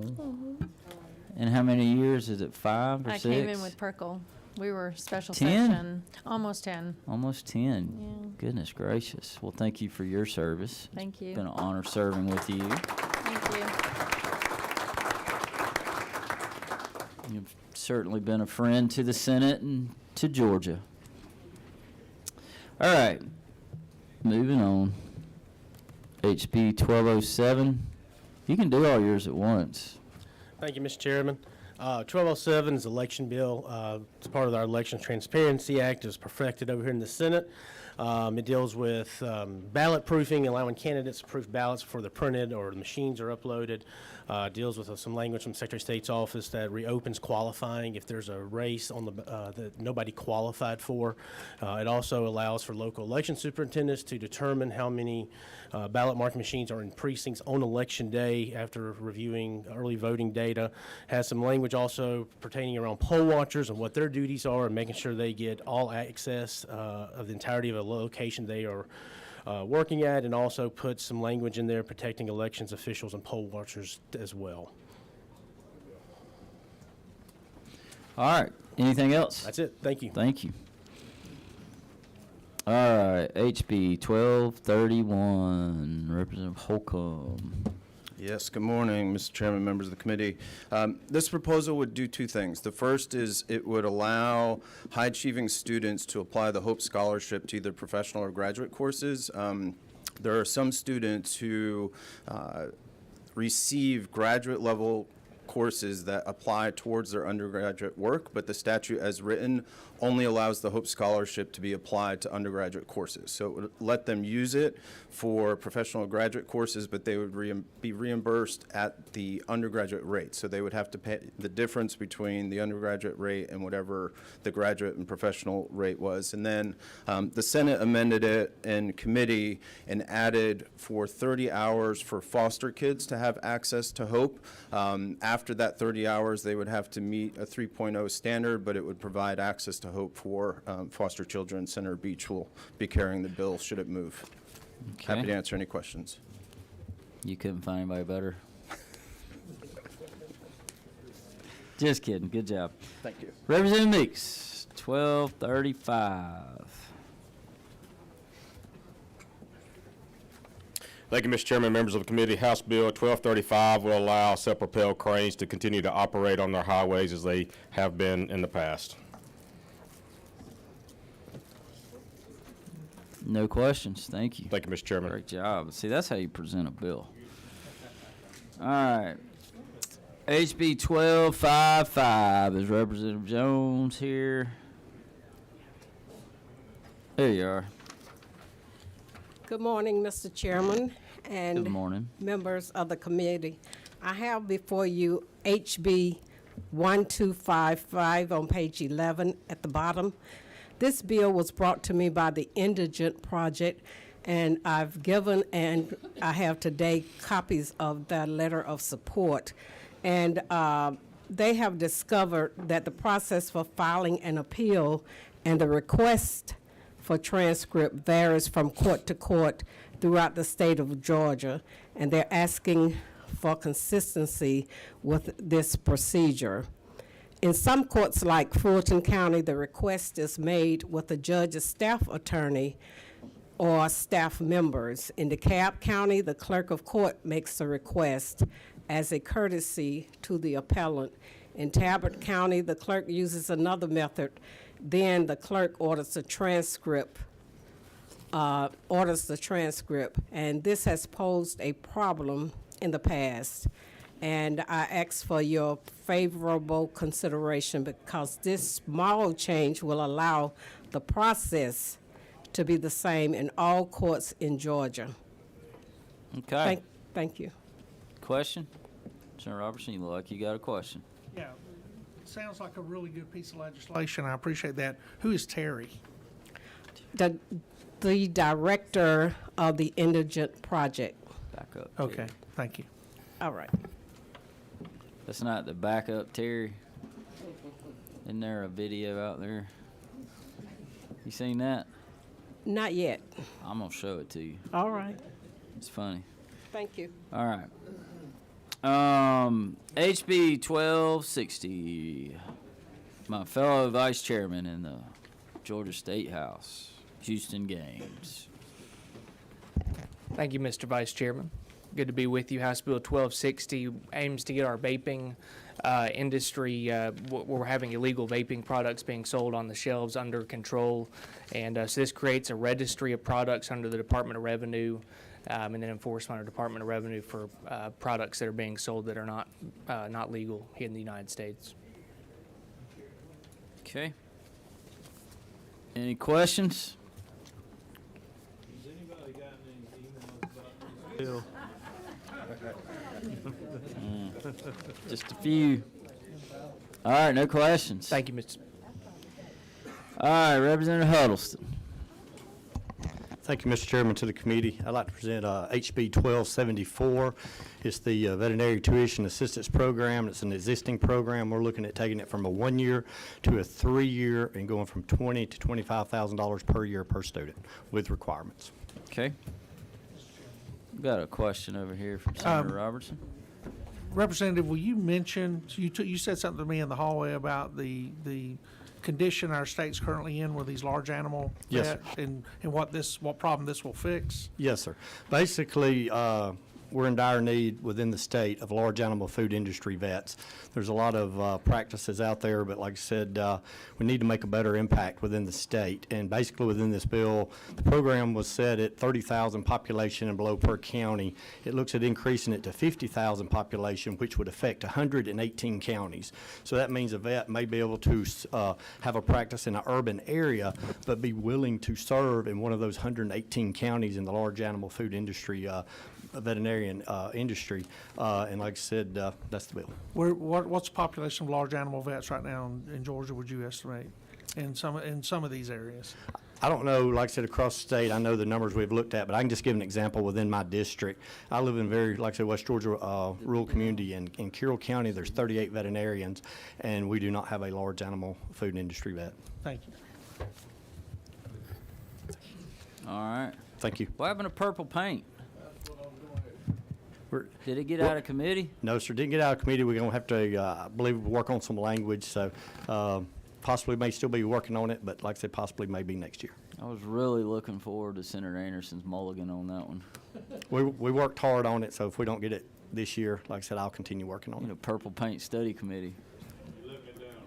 Pink vest. Well, he's got a good senator, so we'll let him off. All right, thank y'all. Thank you. No, just one. Literally only one. He only has one senator.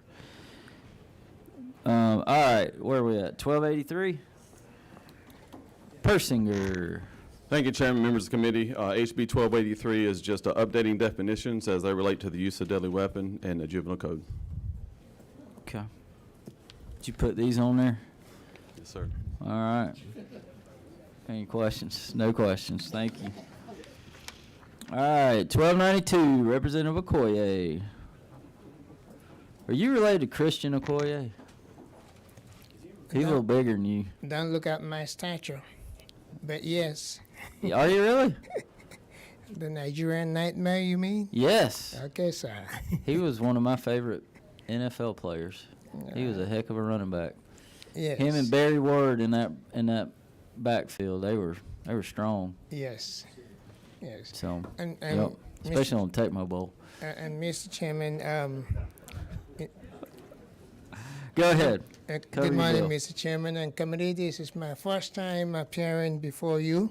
Oh. All right. And I'm here to present HB 1292. You'll find it on page 12, fourth from the top. This bill aims at stopping fraudsters that have been selling people's homes without their knowledge. It plugs the loophole they have been exploiting. This crime has been on the increase lately, so the sooner we act, the better it is for Georgians. And it also contains on part 2, section 2.1, it contains Senator Goodman's language to help streamline unsolicited inquiries. Thank you, Mr. Chairman. Okay. Any questions from the committee? Hearing none. Thank you. Thank you. Great job. Not bad for your first time. All right. Representative Stoner. HB 1330. And this is your last year as well, is it not? Of course, you said that before and you came back. That is correct, Mr. Chairman. For now, at least, yes, this is my last appearance before the Rules For Committee. now, I love it. That's what I had my farewell for now address last week in the House, but there'll be 12 years of service, 4 years in the House and 8 years here in the Senate. Which side was better? Now that you're leaving, you can be honest. Yeah, that's true. I would say I had more fun in the Senate. All right. Y'all remember that. You might have just moved up a couple of lists. Thank you, Mr. Chairman. The reason I'm here today for HB 1330, this is a local bill. Unfortunately, due to the absence of Senator Tate, we had to move this bill through the general bill process. And this has to do with the South Cobb Redevelopment Authority, which we're renaming the Mableton Development Authority since the new creation of City Mableton. And the appointments that used to be with the county now go to the city, and that's what this bill does.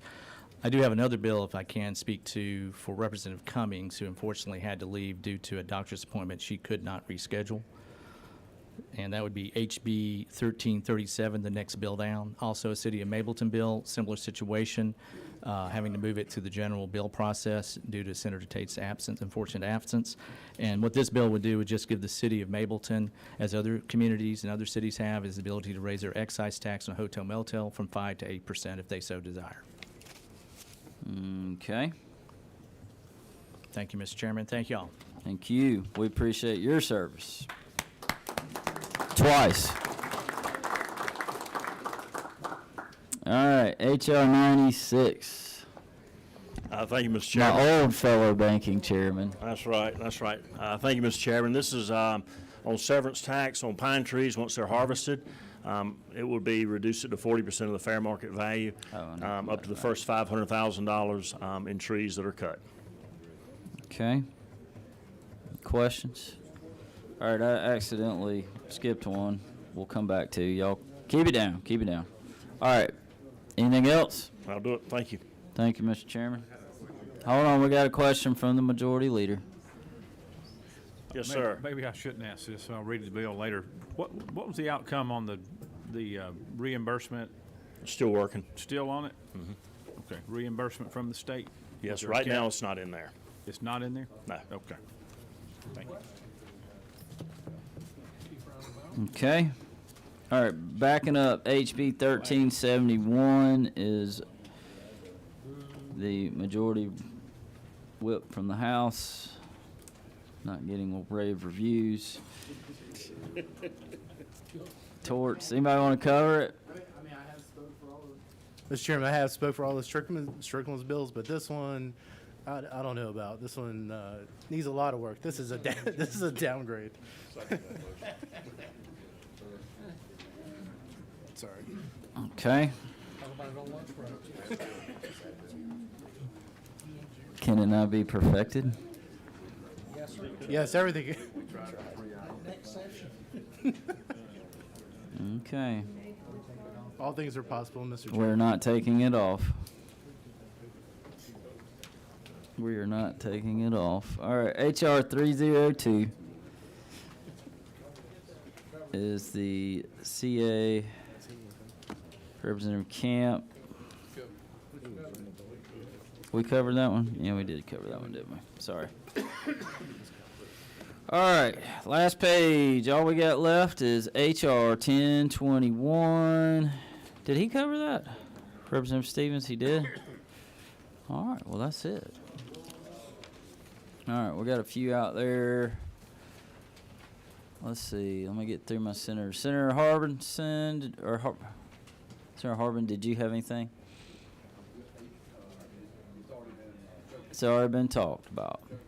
You're carrying that bill. All right. Senator Burns? Okay. Senator Dr. Kirkpatrick? I don't see House Bill 1073 on the sheet. It's Representative Washburn, who I think is here. Okay. You want to talk about that, Representative Washburn? Thank you, Mr. Chairman. House Bill 1073 is a bill that puts state law in compliance with the federal fair housing law. It deals with the rezoning of halfway houses and drug addiction centers, and it just puts us in compliance with the federal fair housing law. The residents of these facilities are in a protected class now. And the one important thing, it does not reduce local government's ability to control rezoning for those facilities. So I'll answer any questions. Any questions from the committee? Seeing none, thank you. Mr. Chairman, I had one more, House Bill 1096. I had requested to be on the yellow sheet and it didn't make it. May I present that? Absolutely. This bill deals with licensees in Georgia that have to have continuing education in order to get their licenses renewed. And the bill is a good bill because it requires those licensees to use a new modernized system that does electronic tracking of those bills. And I'd be glad to answer any questions. No questions. Thank you. Thank you, Mr. Chairman. All right. Senator Harrell, did you have anything? Okay. Look at you. Look at you. Senator James, I think you. Senator Summers, did you have something? You all covered? Senator Hickman? Go ahead. Thank you, Mr. Chairman. I apologize. I came over here about 9:45 and it was so packed I couldn't get in the door. This is House Bill 970. It expands the needs-based scholarship to include victims of human trafficking. House Bill 970. Okay. Thank you. Senator Harrell, go ahead. Thank you, Mr. Chairman. I have Senate Resolution 770, which is a study committee on providing higher education opportunities in prison. It passed unanimously out of the Higher Education Committee. I know Senator Hickman was there and heard everything. It was very inspiring. It'll pay for itself because of reduced recidivism. I also have Senate Resolution 806, which studies social media and the harm to children that I've been working with the Lieutenant Governor's office on during the interim, and it would allow us to take a much deeper look and go maybe even a little further than Senate Bill 351 went. Okay. Thank you. Thank you. Representative Williams? Did I get all my senators? Oh, Senator Hodges. Hold on one second. I'm sorry, Representative. Senator Hodges, you got anything? Number 3. Number 3, please. Thank you, Mr. Chairman. I had House Bill 143 that passed Health and Human Resources. It's a Georgia Healthcare Workforce Board establishing a statewide data system for healthcare providers. 143, HB. Okay. Representative Williams. Thank you, Mr. Chairman, members of the committee. Mobile barber shop bill. Senator Cowsett is carrying it, that the chairman of the Ball Caucus, Representative O'Kay, insisted that I come up. Who did? Chairman of the Ball Caucus. Oh, the Ball. mobile barber shop bill. Thank you. He's also co-chairing the short caucus with me. What was that number again? 249. HB 249. Okay. Thank you. Thank you, Senator sir. Rett, you got a question? Go ahead. Number 11. 11, gotcha. I was just asking if you could consider House Bill 996. It's not on the sheet, but it passed through judiciary unanimously. And what it does is it train prison guards, help them get post-certified so that they can make arrests inside and outside the prisons. Let's say if people are launching drones. It is. It's not. 996. It's on the consideration to go on the consideration calendar. That's the tie-dye sheet, not in your folders. 993? 996. Yeah. All right. Representative, is it Rahman? Is that how you say it? Rahman? Rahman. Rahman, I'm sorry. I Thank should have you. asked you that during kickball. At least you didn't knock me out like Senator Dukin did last year, so I Yeah, appreciate that. You're a fine kickball player, by the way. Thank you, Mr. Chairman, members of the committee. It is not on your sheet, but I'm here to present House Bill 1314, which designates EMS as an essential service. We would join 14 other states, including Tennessee and Alabama, and it would reduce quite a bit of burdensome red tape on our EMS providers. This bill came to me because my husband's a part-time EMT, and I had an opportunity to learn a lot about everything that happens there, and so this is all supported by the Georgia EMS Association. Okay. Thank you. Thank you. All right. Is there anybody else out there that is a member of either the Georgia State Senate or the Georgia State House of Representatives that would like to address this committee? For one, oh no, Senator Jones. Mr. Chair. It's number 12. I also Gotcha. had one that was not on the sheet, but it was HB 1054. And it's HB 1054, and it basically says that a person does not have to sign a ticket when they get a traffic ticket. They do not have to sign it. On that traffic ticket, of course, would be all their pertinent information. And what this actually prevents is a lot of unnecessary arguments sometimes that happens between law enforcement and the person who refuses to sign. So it allows you to say, okay, you don't have to sign it, but you have all their pertinent information. They're still going to be able to go to court. They're still going to basically have to pay their fines, etc. Okay. Good job. Any questions? All right. Anybody else? Speak now or forever hold your peace. Okay, here's what's going to happen. We're going to pick, I've got about 35 ding-dings, and I've even got a bell today. So we got about 35 ding-dings, and then we are going to, everybody's going to get about 3 picks. So prioritize.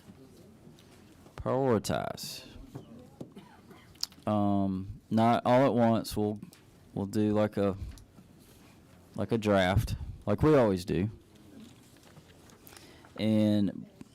But before we do that, we're going to recess and go get lunch. I have lunch in the 125 for committee members first.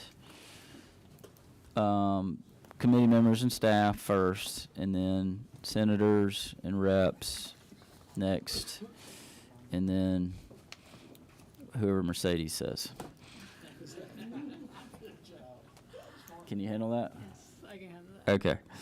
So if your bill did not make it on the sheet and you would like to come see me, you can, if you haven't already. If you've already come and saw me, I wouldn't come again.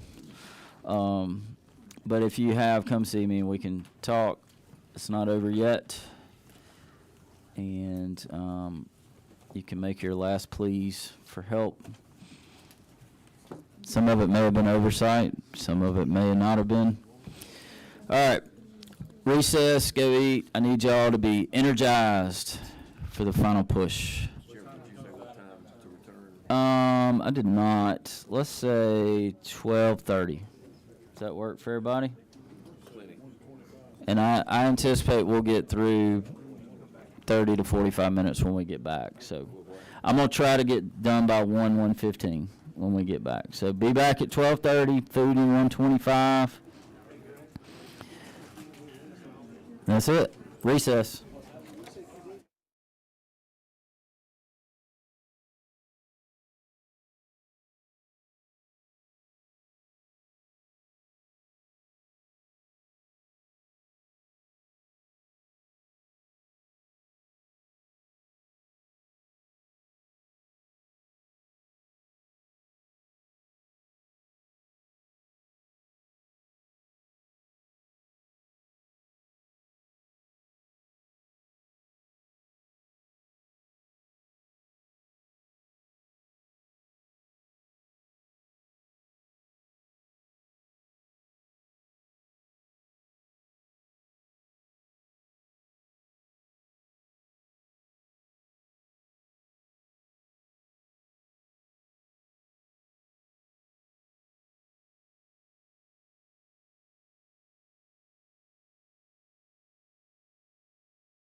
Back to order. For those members that are not here, if you're near a TV, I would suggest you get here if you want your pick. Couple of things I'm going to make unavailable, most of them at the author's request, due to language going on other bills. So we've got HB 119, HB 306, page 2, 119, HB 306, HB 348. That's all on page 3. Page 4, HB. We're striking. These are not eligible. 436 on page 4.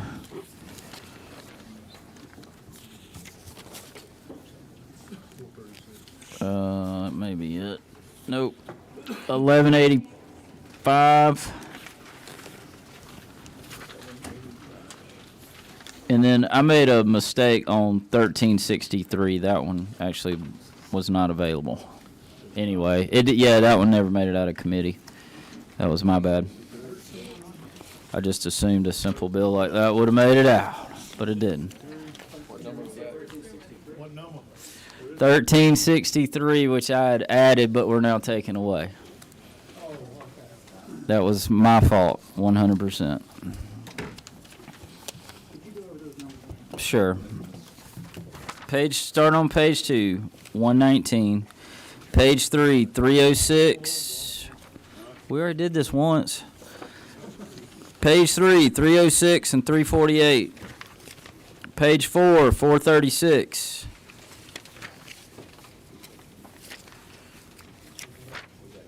Page 10, 1185. And then on page 12, I had manually added 1363, and now I am manually taking it off. Manually.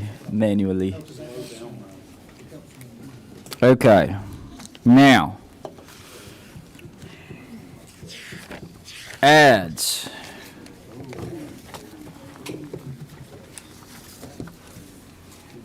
I'm going to add 1073, HB 1073 and 1096.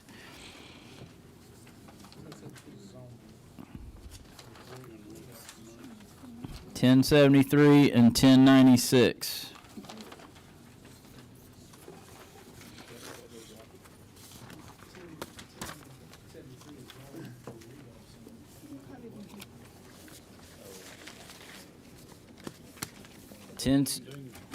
No.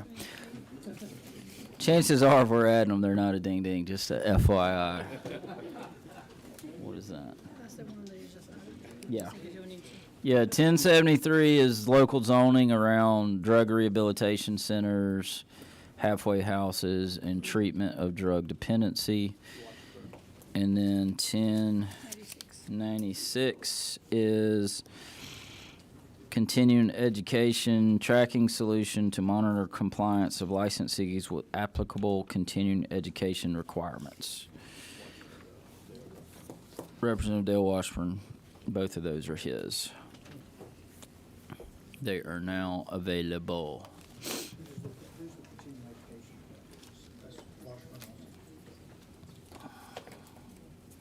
I believe all licenses is what it looks like. I don't have the bill, actual bill in front of me. I can only give you the caption, and half time that doesn't even matter. So, as we've learned. Oh, you do? He discussed it. We're good. We're good. Y'all can pick it or not. Exactly. Thank you, Mr. Leader. You can remove your hand from up my shirt doing the puppet thing. All right, let's pick a few. Let me get my list.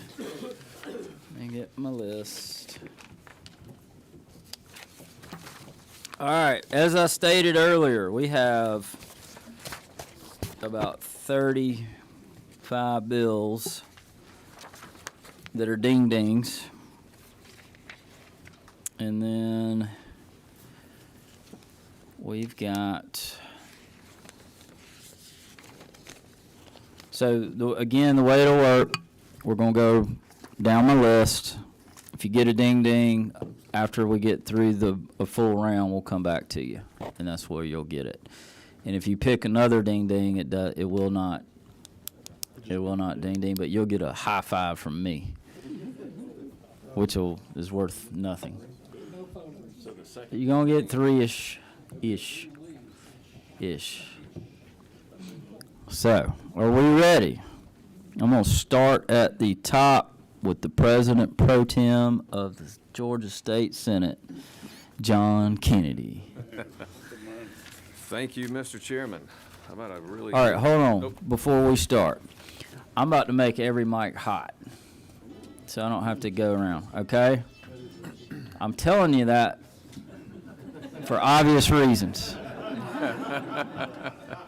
So don't be that guy or that girl that gets in trouble. Save that for me.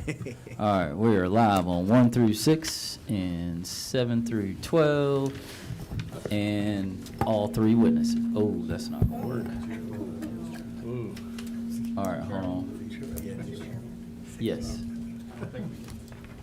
Oh, yes, we can. Don't blow the system. All right. President Pro Tem, you're up. Thank you, Mr. Chairman. Thanks for the opportunity. Glad to be here. About HB 1114. 1114.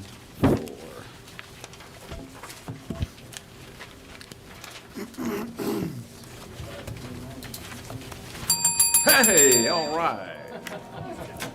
I love my new toy. Thank you, Mercedes.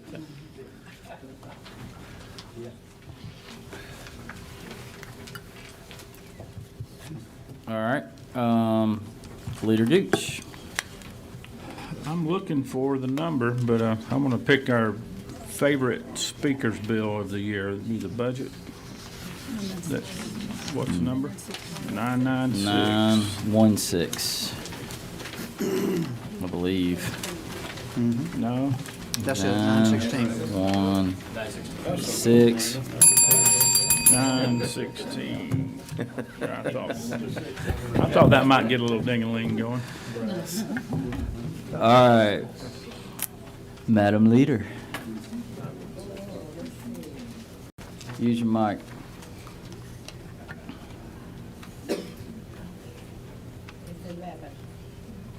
11. I'm gonna choose House, page 4. House Bill 409. Say that louder. 409. 409. 409. Butler. Let me get caught up. 114.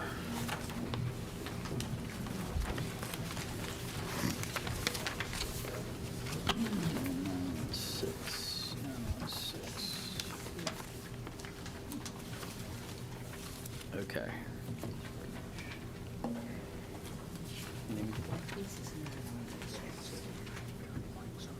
That's fine. All right. All right. No, they got it. All right, that was 409. All right, Senator again. Thank you, Mr. Chairman. On page 2, House Bill 206. 206. Get a ding out of that? Nah. 206. Okay. Sorry, Mr. Chairman, we met and. You're good? Yep. Good. Okay.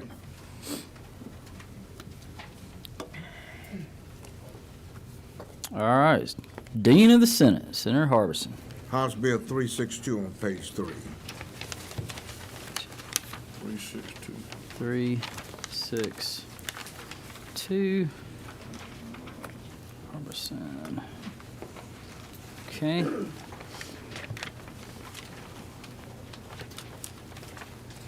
All right, Majority Whip, Randy Robertson. Yes, sir. HR 1164 in memory of the Honorable Richard H. Smith. 1164.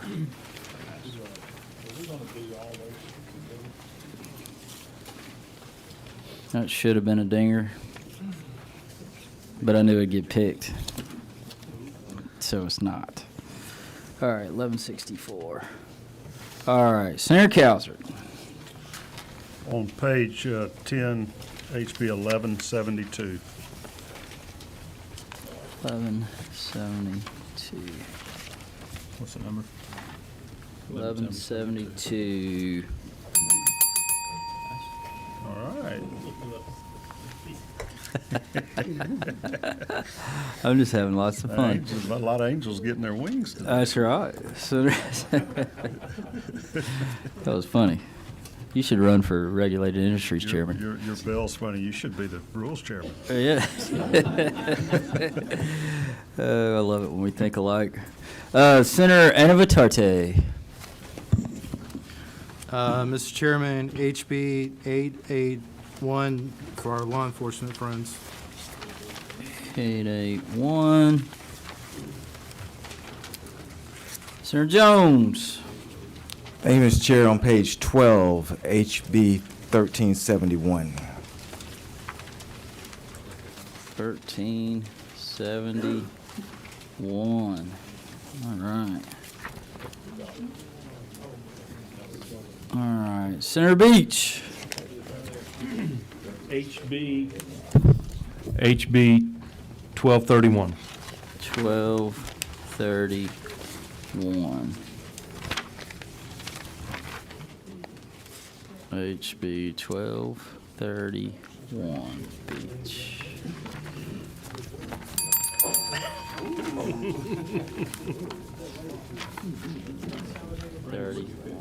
1231. Senator Dolezal. Mr. Chairman, on page 13, HR 1042. 1042. Okay. 1042. HR 1042.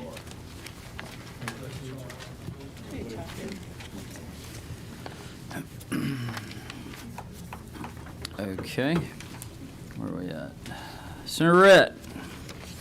HB 1330.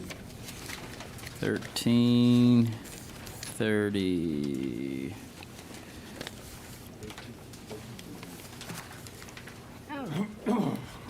Take both of those. While we at it, should we put 1337 with it, or? Those are not together. They're not related. Huh? Hmm? They look related. Yeah, I got it. Yeah. Spell the same. You can pick it next time. Dr. Watson. Page 10, House Bill 1170. 1170.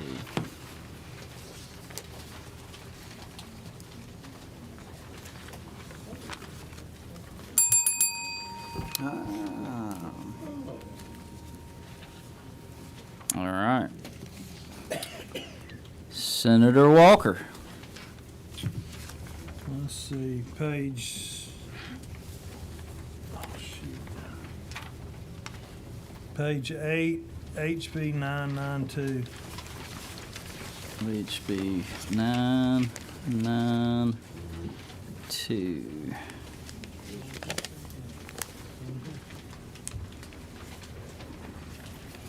Okay. Senator Anderson. 12th page, next to the bottom, HR 96. HR 96.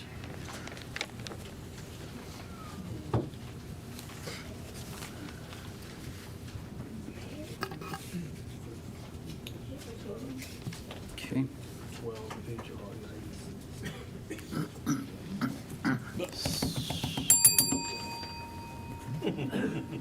Senator Huffsteller. Page 5, HB 581, which was turned into the property tax cap. And if I could, the resolution that goes with it is, Man, you're getting greedy. 1022 and 581. Yeah. They are coupled together.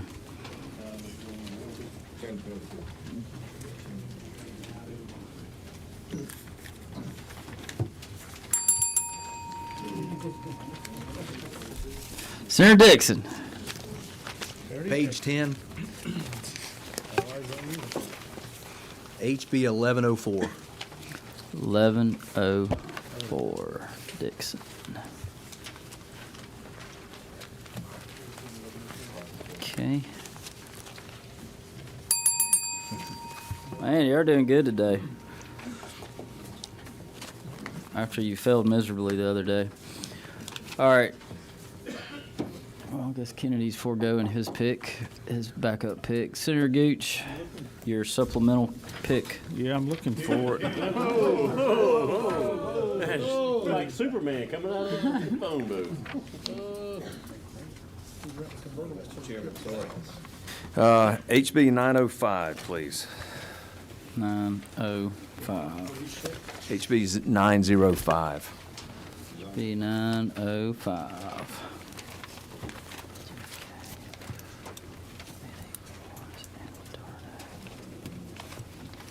All right, Leader Gooch. House Bill 814, page 5. 814. 814. Committee. I'll be right back. Okay. All right, Senator again. You missed the leader?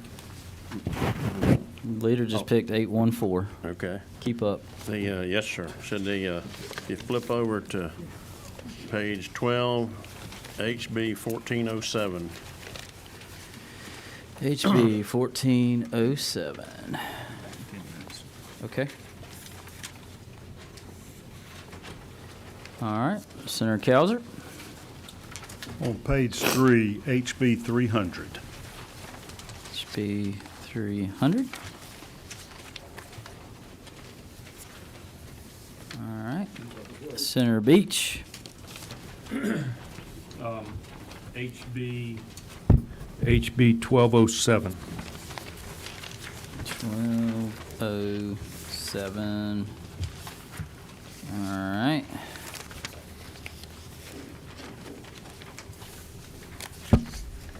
All right. Senator Watson.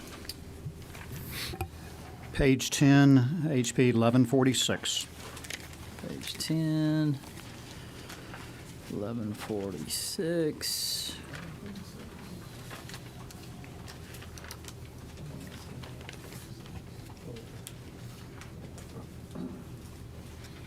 Okay. Senator Anderson. We using our first pick now, sir? This is your ding ding pick. Okay. Let's go with, House Bill, nobody else is gonna pick it, so I gotta pick it. House Bill 825. I'm sure everybody was gonna pick that. What are you talking about?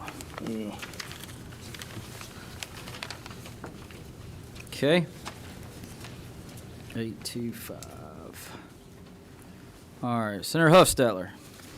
Page 10, House Bill 1182. 1182. Okay. Senator Dixon. Page 3, HB 338. 338. Okay. 338.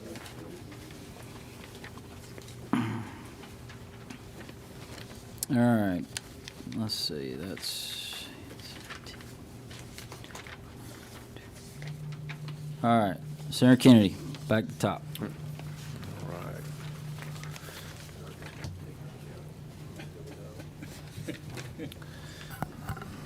Mr. Chairman, HB 959. 959.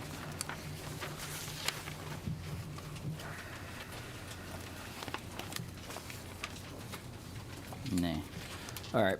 959. 959. All right. 959. Leader Butler.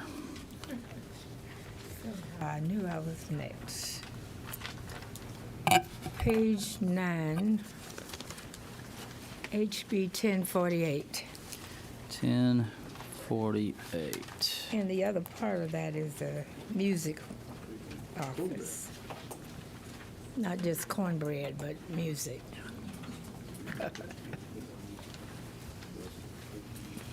Okay. Senator again. Yes, sir. Excuse me. If I can get on the HB 434 on page 4. Page 4, HB 434. Okay.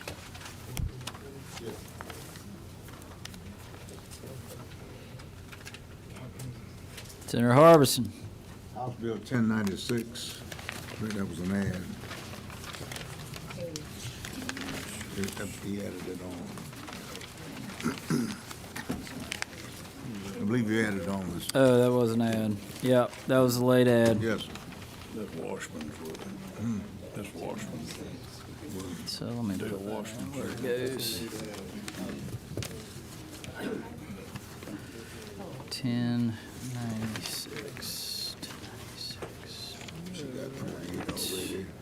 I'm gonna get, you gonna do not one of my folks. 41. Salary, 770. Leader Gooch. Yes, sir. Last page, last bill. HR 1215. HR 1215. Gooch. Okay. Senator Robertson. Yes, sir. Make sure I've got this right.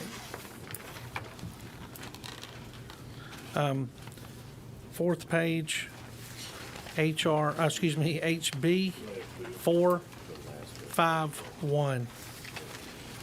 451. 451. Senator Cowser. On page 7, House Bill 926.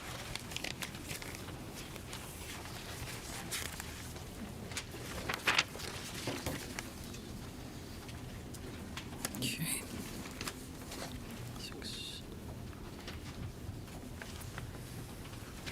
Okay, Senator Anavitarte. Second page, House Bill 231. 231. Okay. 231. Senator Jones. Page 7, HB 971.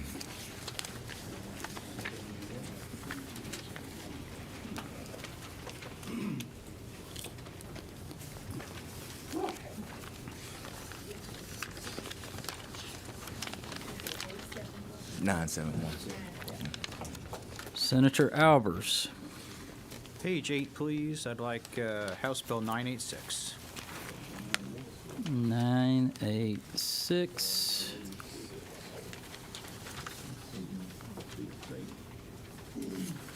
Senator Beach. On page, the last page, 13, HR 804. HR 804.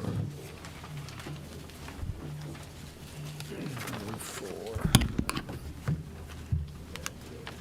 All right, Senator Dolezal. Page 5, House Bill 617. 617.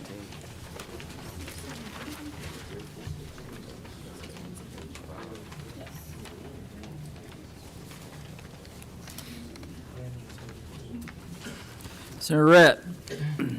HB 82, sir. HB 82. That's good, Bill. Okay. Dr. Watson. On page 7, House Bill 957. 957. Okay. 957. All right, Senator Walker.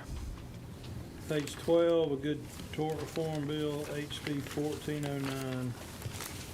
1409.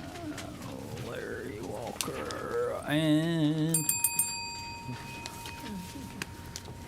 we'll give him a pick. Senator Anderson. Is this my first pick out of ding, ding, ding? Yes. It's your second round pick. You're getting slick, Anderson, you're getting slick. Let me have,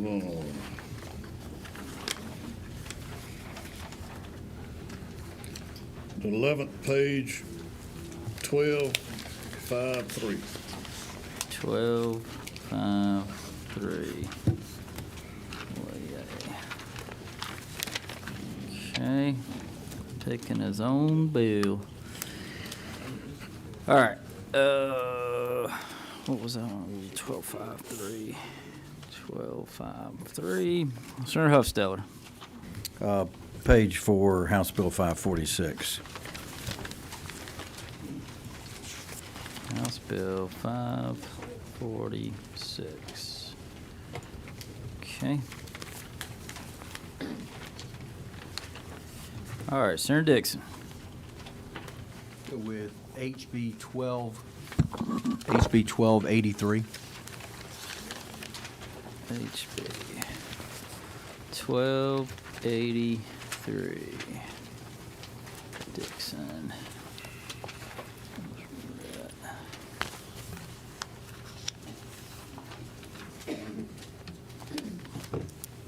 All right, we only have one ding that round. Senator Walker. First page, HB 53. HB 53. Okay. How many is that? 46. We got 1, 2, 3.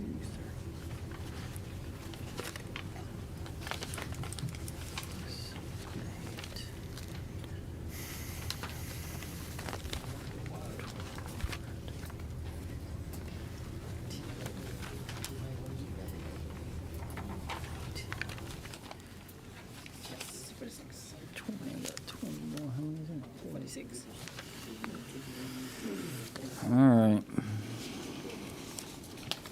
I'm going to pick a few. I'm going to go with 101.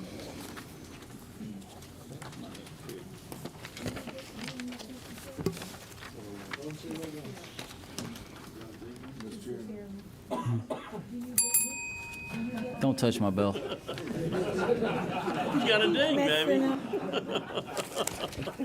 Oh, I did. I did. I did. Thank you. You can touch my bell. Well, what do you need, Madam Leader? I want to know if you get dings. Oh, well, yeah, he just, my vice chairman took over. He did. Since we're at the end of the round, I'll pick another one. 181. Give me another ding, but I'd probably get fussed out. Let's go 220.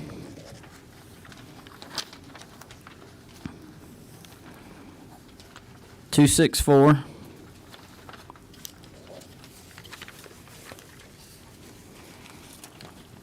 3-8-4.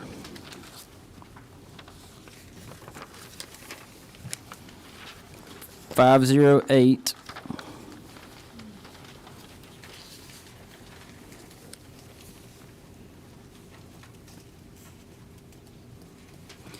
8-0-8.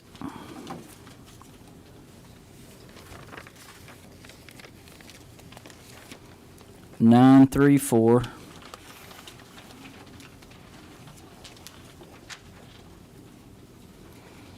946. 974.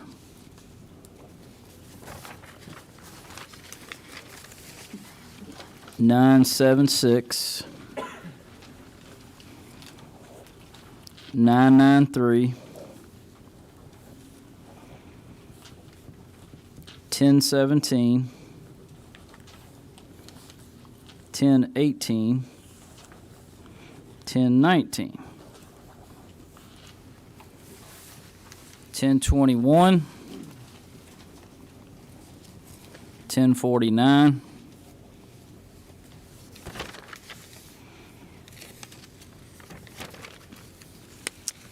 302.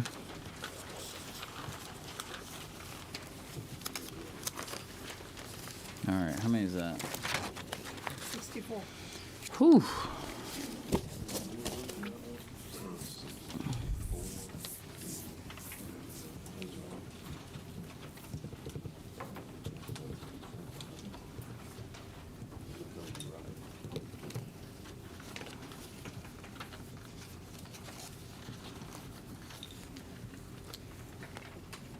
That's a lot of bills.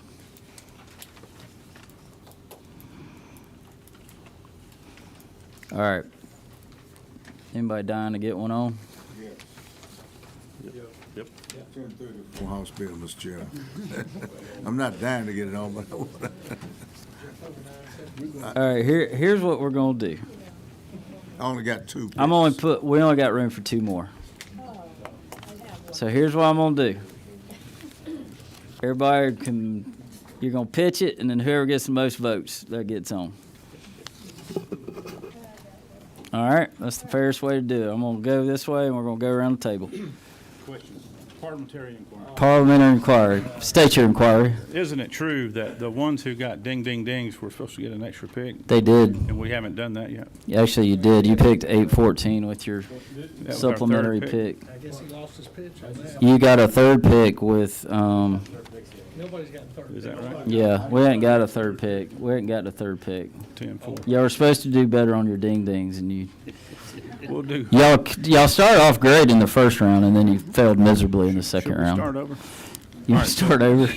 So you want us to make a compelling argument? Yep, your best argument. We're not Two gonna or get three our picks. third pick. No, we're not, because then then we would end up with 84 bills. I would have to.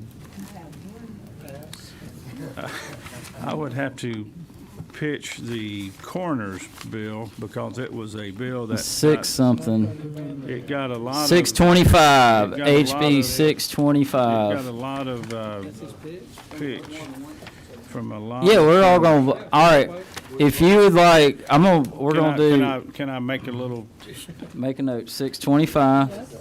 Hurry up. the bill that came out of the House is not the bill that we have before us Okay. now. So there was a compromise that went to Ledge Council. We put it back in standing rules. It's been worked on and changed dramatically. So this bill Ooh. is supported by the coroners, but not opposed by the locals. So every one of your coroners should be in favor of this, and the locals are not against it. That's a pretty good pitch. All right, if you're in favor, raise your right hand. You got 1, 2, Pitiful. It don't 2. look good. Give him a 2. So I get All right. another, do I get another shot at this? Nope. All right, This Senator looks like the Cowser. rest of the week. We spent a lot of time, like hours in committee on that vaping bill. that 1260, I Houston believe it Gaines is. had, Okay. Save our children from bad fumes. All right. All in favor of the vaping bill? 1, 2, 3, 4, 5, 6, 7, 8, 9, 10. Is that right? That sounds like. That's a pretty majority. strong. That's a majority. Pretty strong. All right, Senator Albers. I'm pitching House Bill 218. It's going to protect our senior citizens and our special needs population when they have been sexually assaulted. Nobody more important for us to be taken care of. It's a good pitch. 218. Pretty strong pitch there. All right. If you're FERT, raise your right hand. 1, 2, 3, 4. 4. You're in second place. You're qualifying right now. Senator Robertson. Yes, sir. House Bill 977. This would require that local referendums related to SPLOST, LOST, and other things have to be put on regular cycles. They cannot be peeled off and held in the middle of the summer in order to have the lowest voter turnout possibly, and hoping to raise the taxes on citizens who are on vacations with their family and children.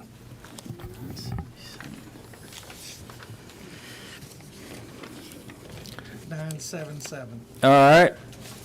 All in favor? 1, 2, 3, 4. Ooh, 5. We broke the tie. All right. All right. Just 2. 2.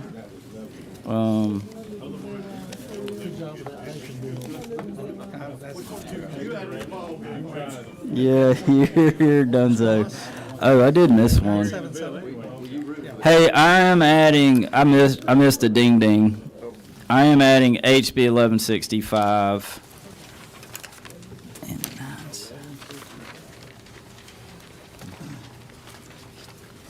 And 977. But we're still going to do 2 this crazy way. That was the one I just pitched. 977. Can I pitch it? Was one of those yours? And then that's the one I just pitched for. Oh, all right. What else you got? All right. Yeah, you're right. Well, you did so good, I put it on. I'll give you another one.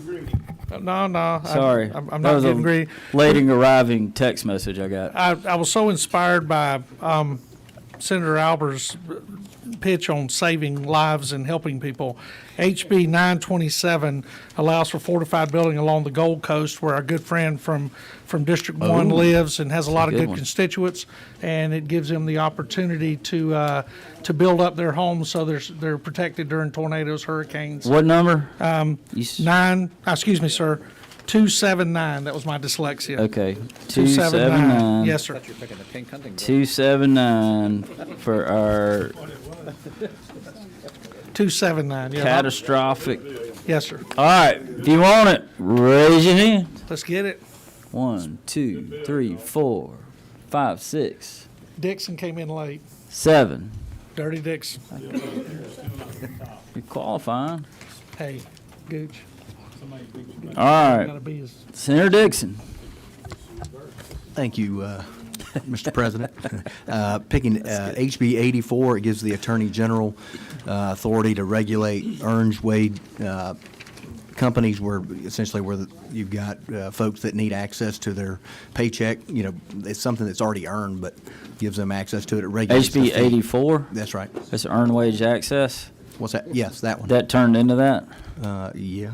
HB 84? Okay. Yeah. Is this a small business loan?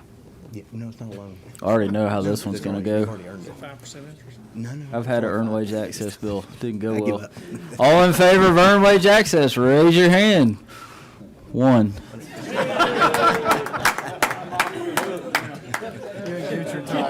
Yeah.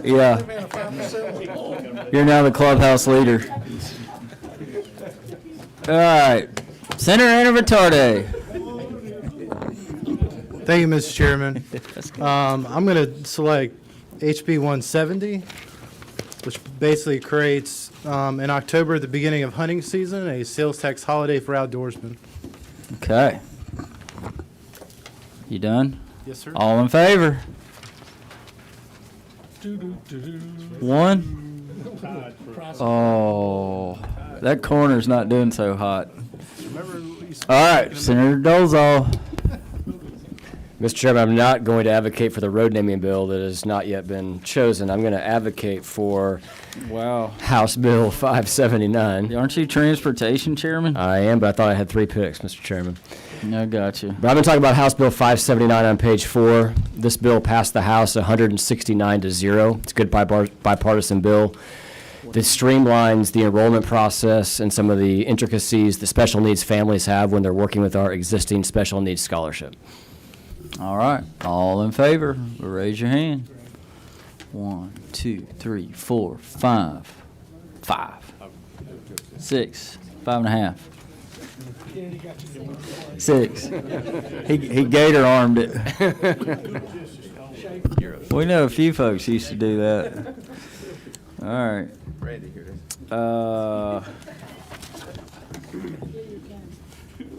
Where we at? Center Beach. HB 282, let's take care of our students, grades 6 through 12. Okay. All in favor? 1, 2, 3. 3. You can report back you tried. All right. Dr. Watson. Yes, sir. House Bill 883 helps government agencies doing teleconferences. It's a simple, straightforward bill, allows saving of money. 883. Good for government. All right, 883. All in favor? Raise them up. 1, 2, 3. Man. All right, Senator Walker.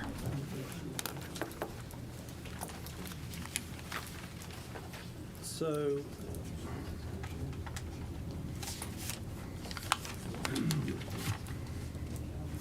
I'm sorry, Mr. Chairman. Good grief.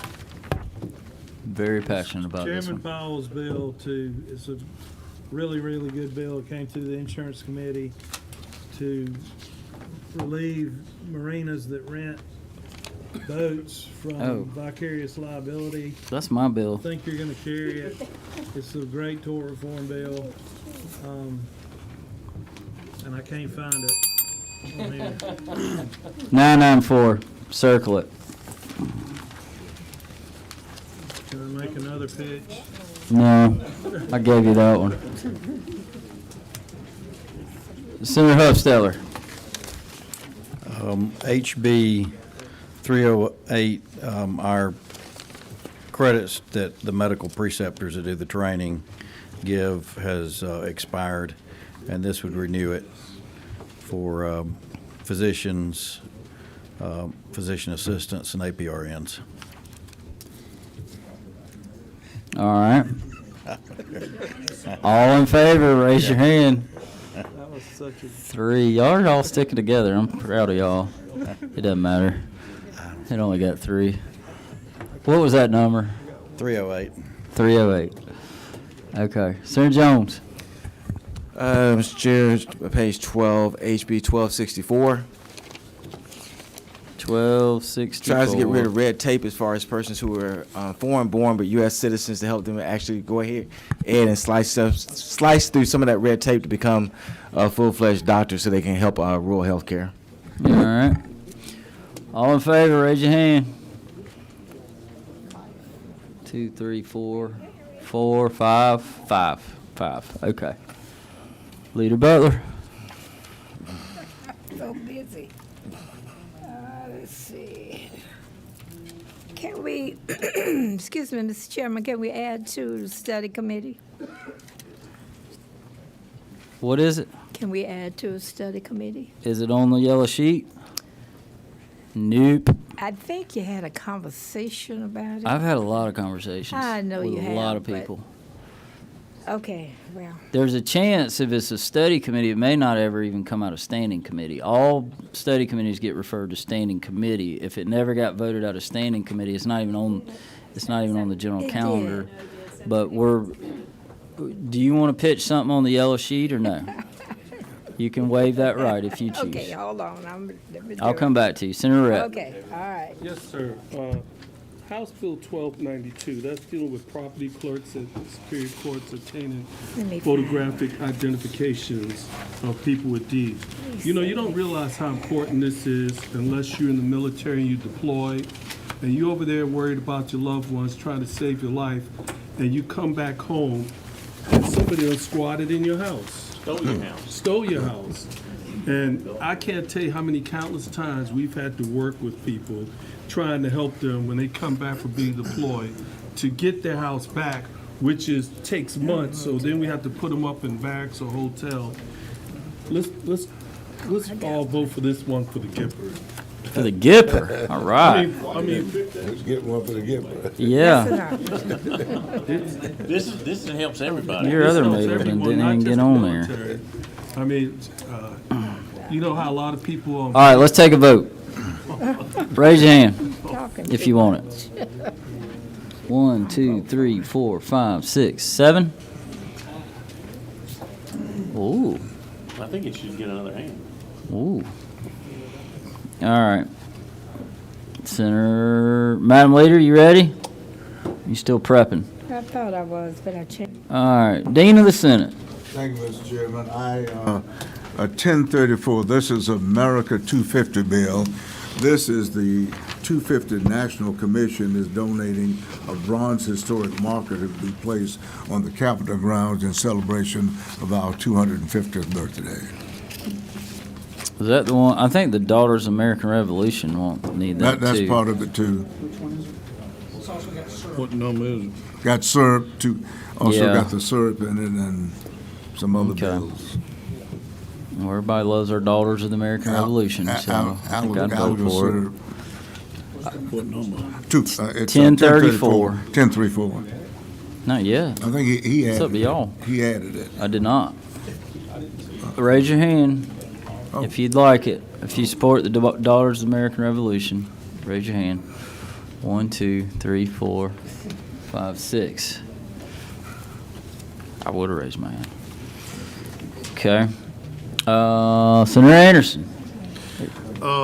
Let's do a bill that every one of your sheriffs like, all your local people back home like, that the community really needs, and that's HB 1188. 1188. All right. Raise your hand for 1188. 1, 2, 3, 4. Man, tough crowd, tough crowd. All right, Madam Leader, I'm coming back to you, Madam Leader. 86. House Bill 839 is the Social Road Licensure Compact Act. 839, top of page 6. Top of page 6. Compact bill for our social workers. Raise your hand. Ooh, 1, 2, 3, 4, 5, 6.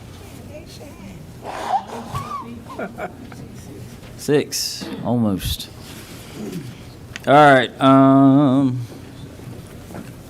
Mr. Pro Tem. Mr. Chairman, y'all look at page 11 with me. It's House Bill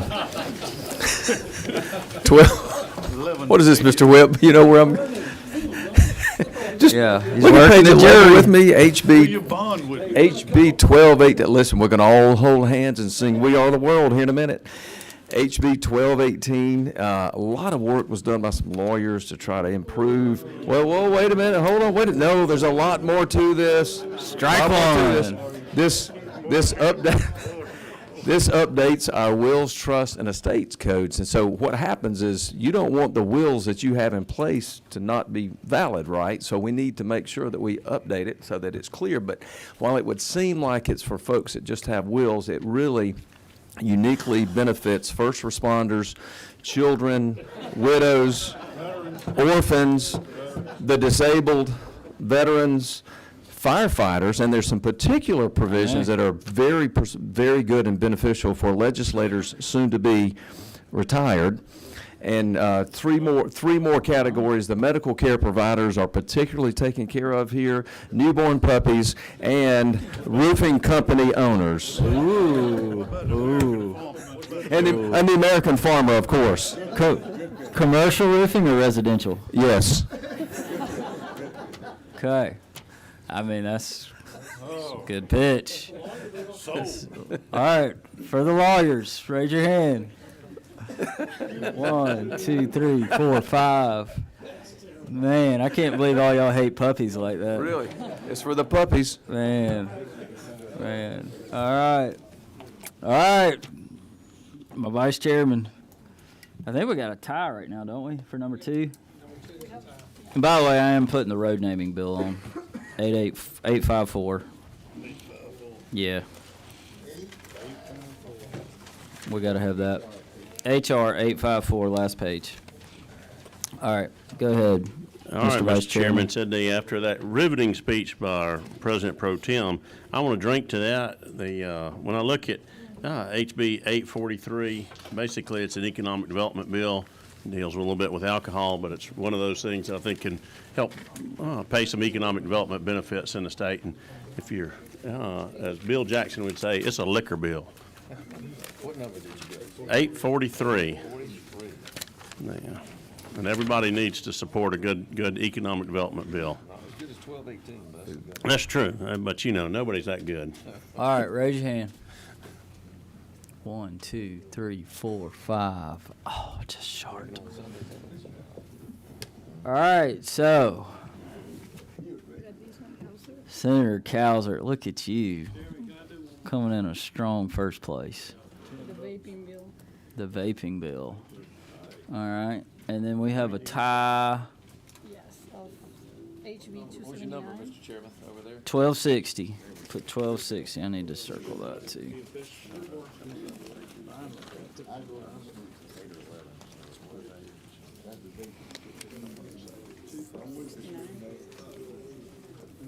All right, I've got a tie between 279 and 1291. Who did 279? 92. It was 1292. Huh? International rules say both are picked in the case of a tie, according to the NCAA March Madness rules. It was 1292. 1292. Yeah. That's what I said. What's the other one? 279.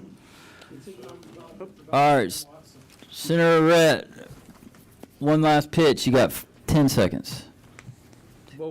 Please vote for this bill. It's an important bill. Number. 12. All right, 10 seconds is up. Senator Robertson, you got 10 seconds. My bill saves lives, especially those that live along the coast and the areas where hurricanes and tornadoes tend to go. Oh, good job. You did good. All right, let's take a vote. 279. Oh, actually, you went first. 1290. What? 2? 1292. Raise your hand. 1, 2, 3, 4, 5, 6, 7. All right. We got a latecomer. Here. Wait. All right. Do them again. Raise it. 1292. 1, 2, 3, 4, 5, 6, 7, 8, 9. Oh, another latecomer. All right. Oh, we're about to go. I know what y'all are talking about now. I got you. Your motion's out of order. All right, 279. I already know how this is going to go. You already voted. 1, 2, 3, 4, 5, 6, 7, 8. Looks like the 9 Boy, got that it. blew up in your face. Weren't y'all trying to tie that? No, it looked like 8 to me. No, you can't vote for both.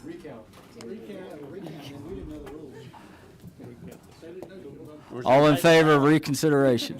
Was there a paper ballot? All right. For sake of time, let's do it. One more time. For Doc's bill, raise your hand. Put both of them on. 1, 2, 3, 4, 5, 6, 7, 8, 9. All right. For Randy's bill. 1, 2, 3, 4, 5, 6, 7, 8, 9. Now it's a tie. All Put right. them both on, put them both on. 279. Who wants to put them both on? Hey! Put them both on. Put them both on. All right, let me circle them. We got an answer. It's unanimous and magnanimous. That was magical how you worked that. All right. All right. What about the bill that came in third? Y'all take note. That's how chairman avoids a vote. What are those last two numbers? 1292 and 279. Thank you, sir. All right, let's make sure we got this right.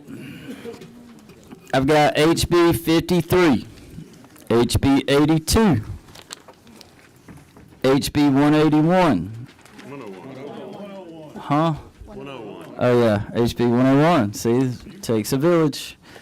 HB 181, HB 206, HB 220, HB 231, HB 264, HB 279, HB 300, HB 338, HB 362, HB 384, HB 409, HB 434, HB 451, HB 508, HB 546, HB 581 with the accompanying HR 1022, HB 617, HB 808, HB 814, HB 825, HB 881, HB 905, HB 916, HB 926, HB 934, HB 946, HB 957, HB 959, HB 971, HB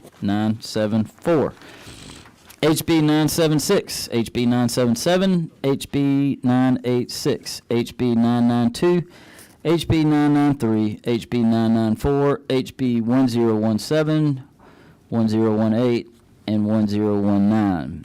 HB 1021, HB 1048, HB 1049, HB 1096, HB 1104, HB 1114, HB 1146, HB 1165, HB 1170, HB 1172, HB 1182, HB 1207, HB 1231, HB 1253, HB 1260, HB 1283, HB 1292, HB 1330, HB 1371, HB 1407, HB 1409, HR 96, HR 302, HR 804, HR 854, HR 1022, which we already said, with accompanied with HB 581. Then HR 1042, HR 1164, HR 1215,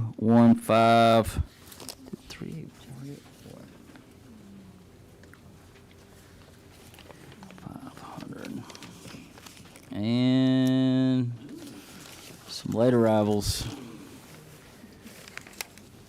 Where'd my pen go? Add HB 500, 218,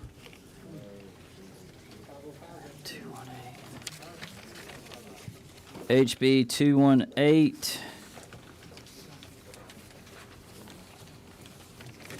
and HB 1073. 1073 is on like Donkey Kong. All right, I'm not repeating all that, but we did just add. It was added. It was a late add, and now another late add. All right. So moved. Second. I got a motion from my vice chairman, a second from Senator Beach. Any further discussion? Nothing, Madam Leader? During final discussion, I'd like to add that this is the Madam Leader's final Rules Committee in the Georgia State Senate. Thank you for your service.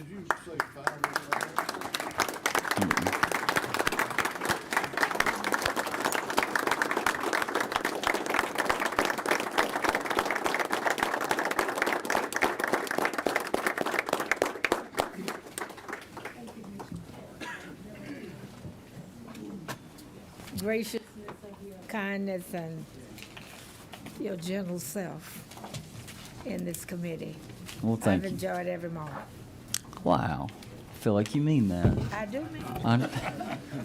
I really appreciate that. I really have enjoyed working with you. It's been an honor and a pleasure. And I hope you'll stay in touch. Oh, I will. All right. Well, before we start crying, all in favor say aye. All in favor of what? All right, we got more discussion. What you got, Senator Walker? I mean, 970, that Reach Scholarship is a awesome program. Governor Dill started it. We need to keep it going.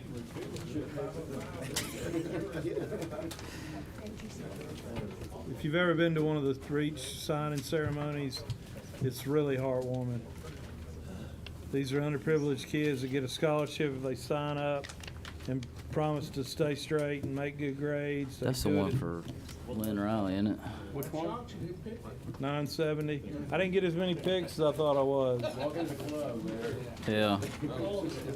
Was it 970? 970.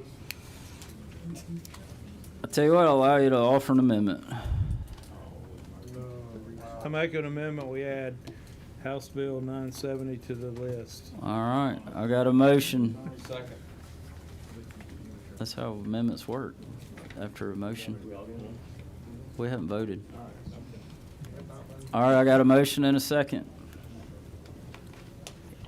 Any further discussion? All in favor, raise your hand. 1, 2, 3, 4, 5, 6, 7, 8, 9, 10, 11. Motion passed. All opposed, raise your hand. 1, 2, 3. Well, everybody's got to vote, so 11-4. Still got a few. 11 to whatever. 11 to 7. All right, it's on. So add 970.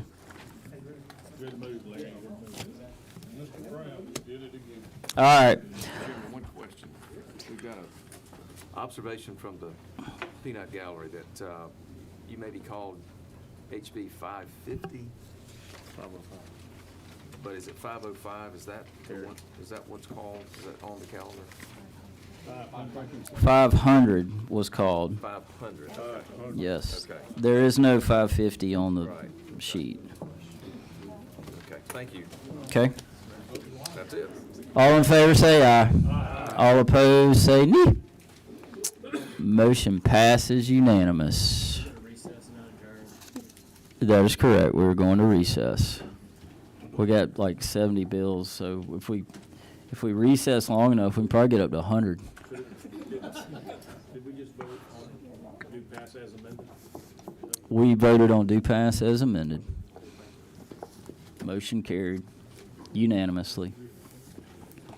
No reconsideration. All right, recess. Y'all can go play.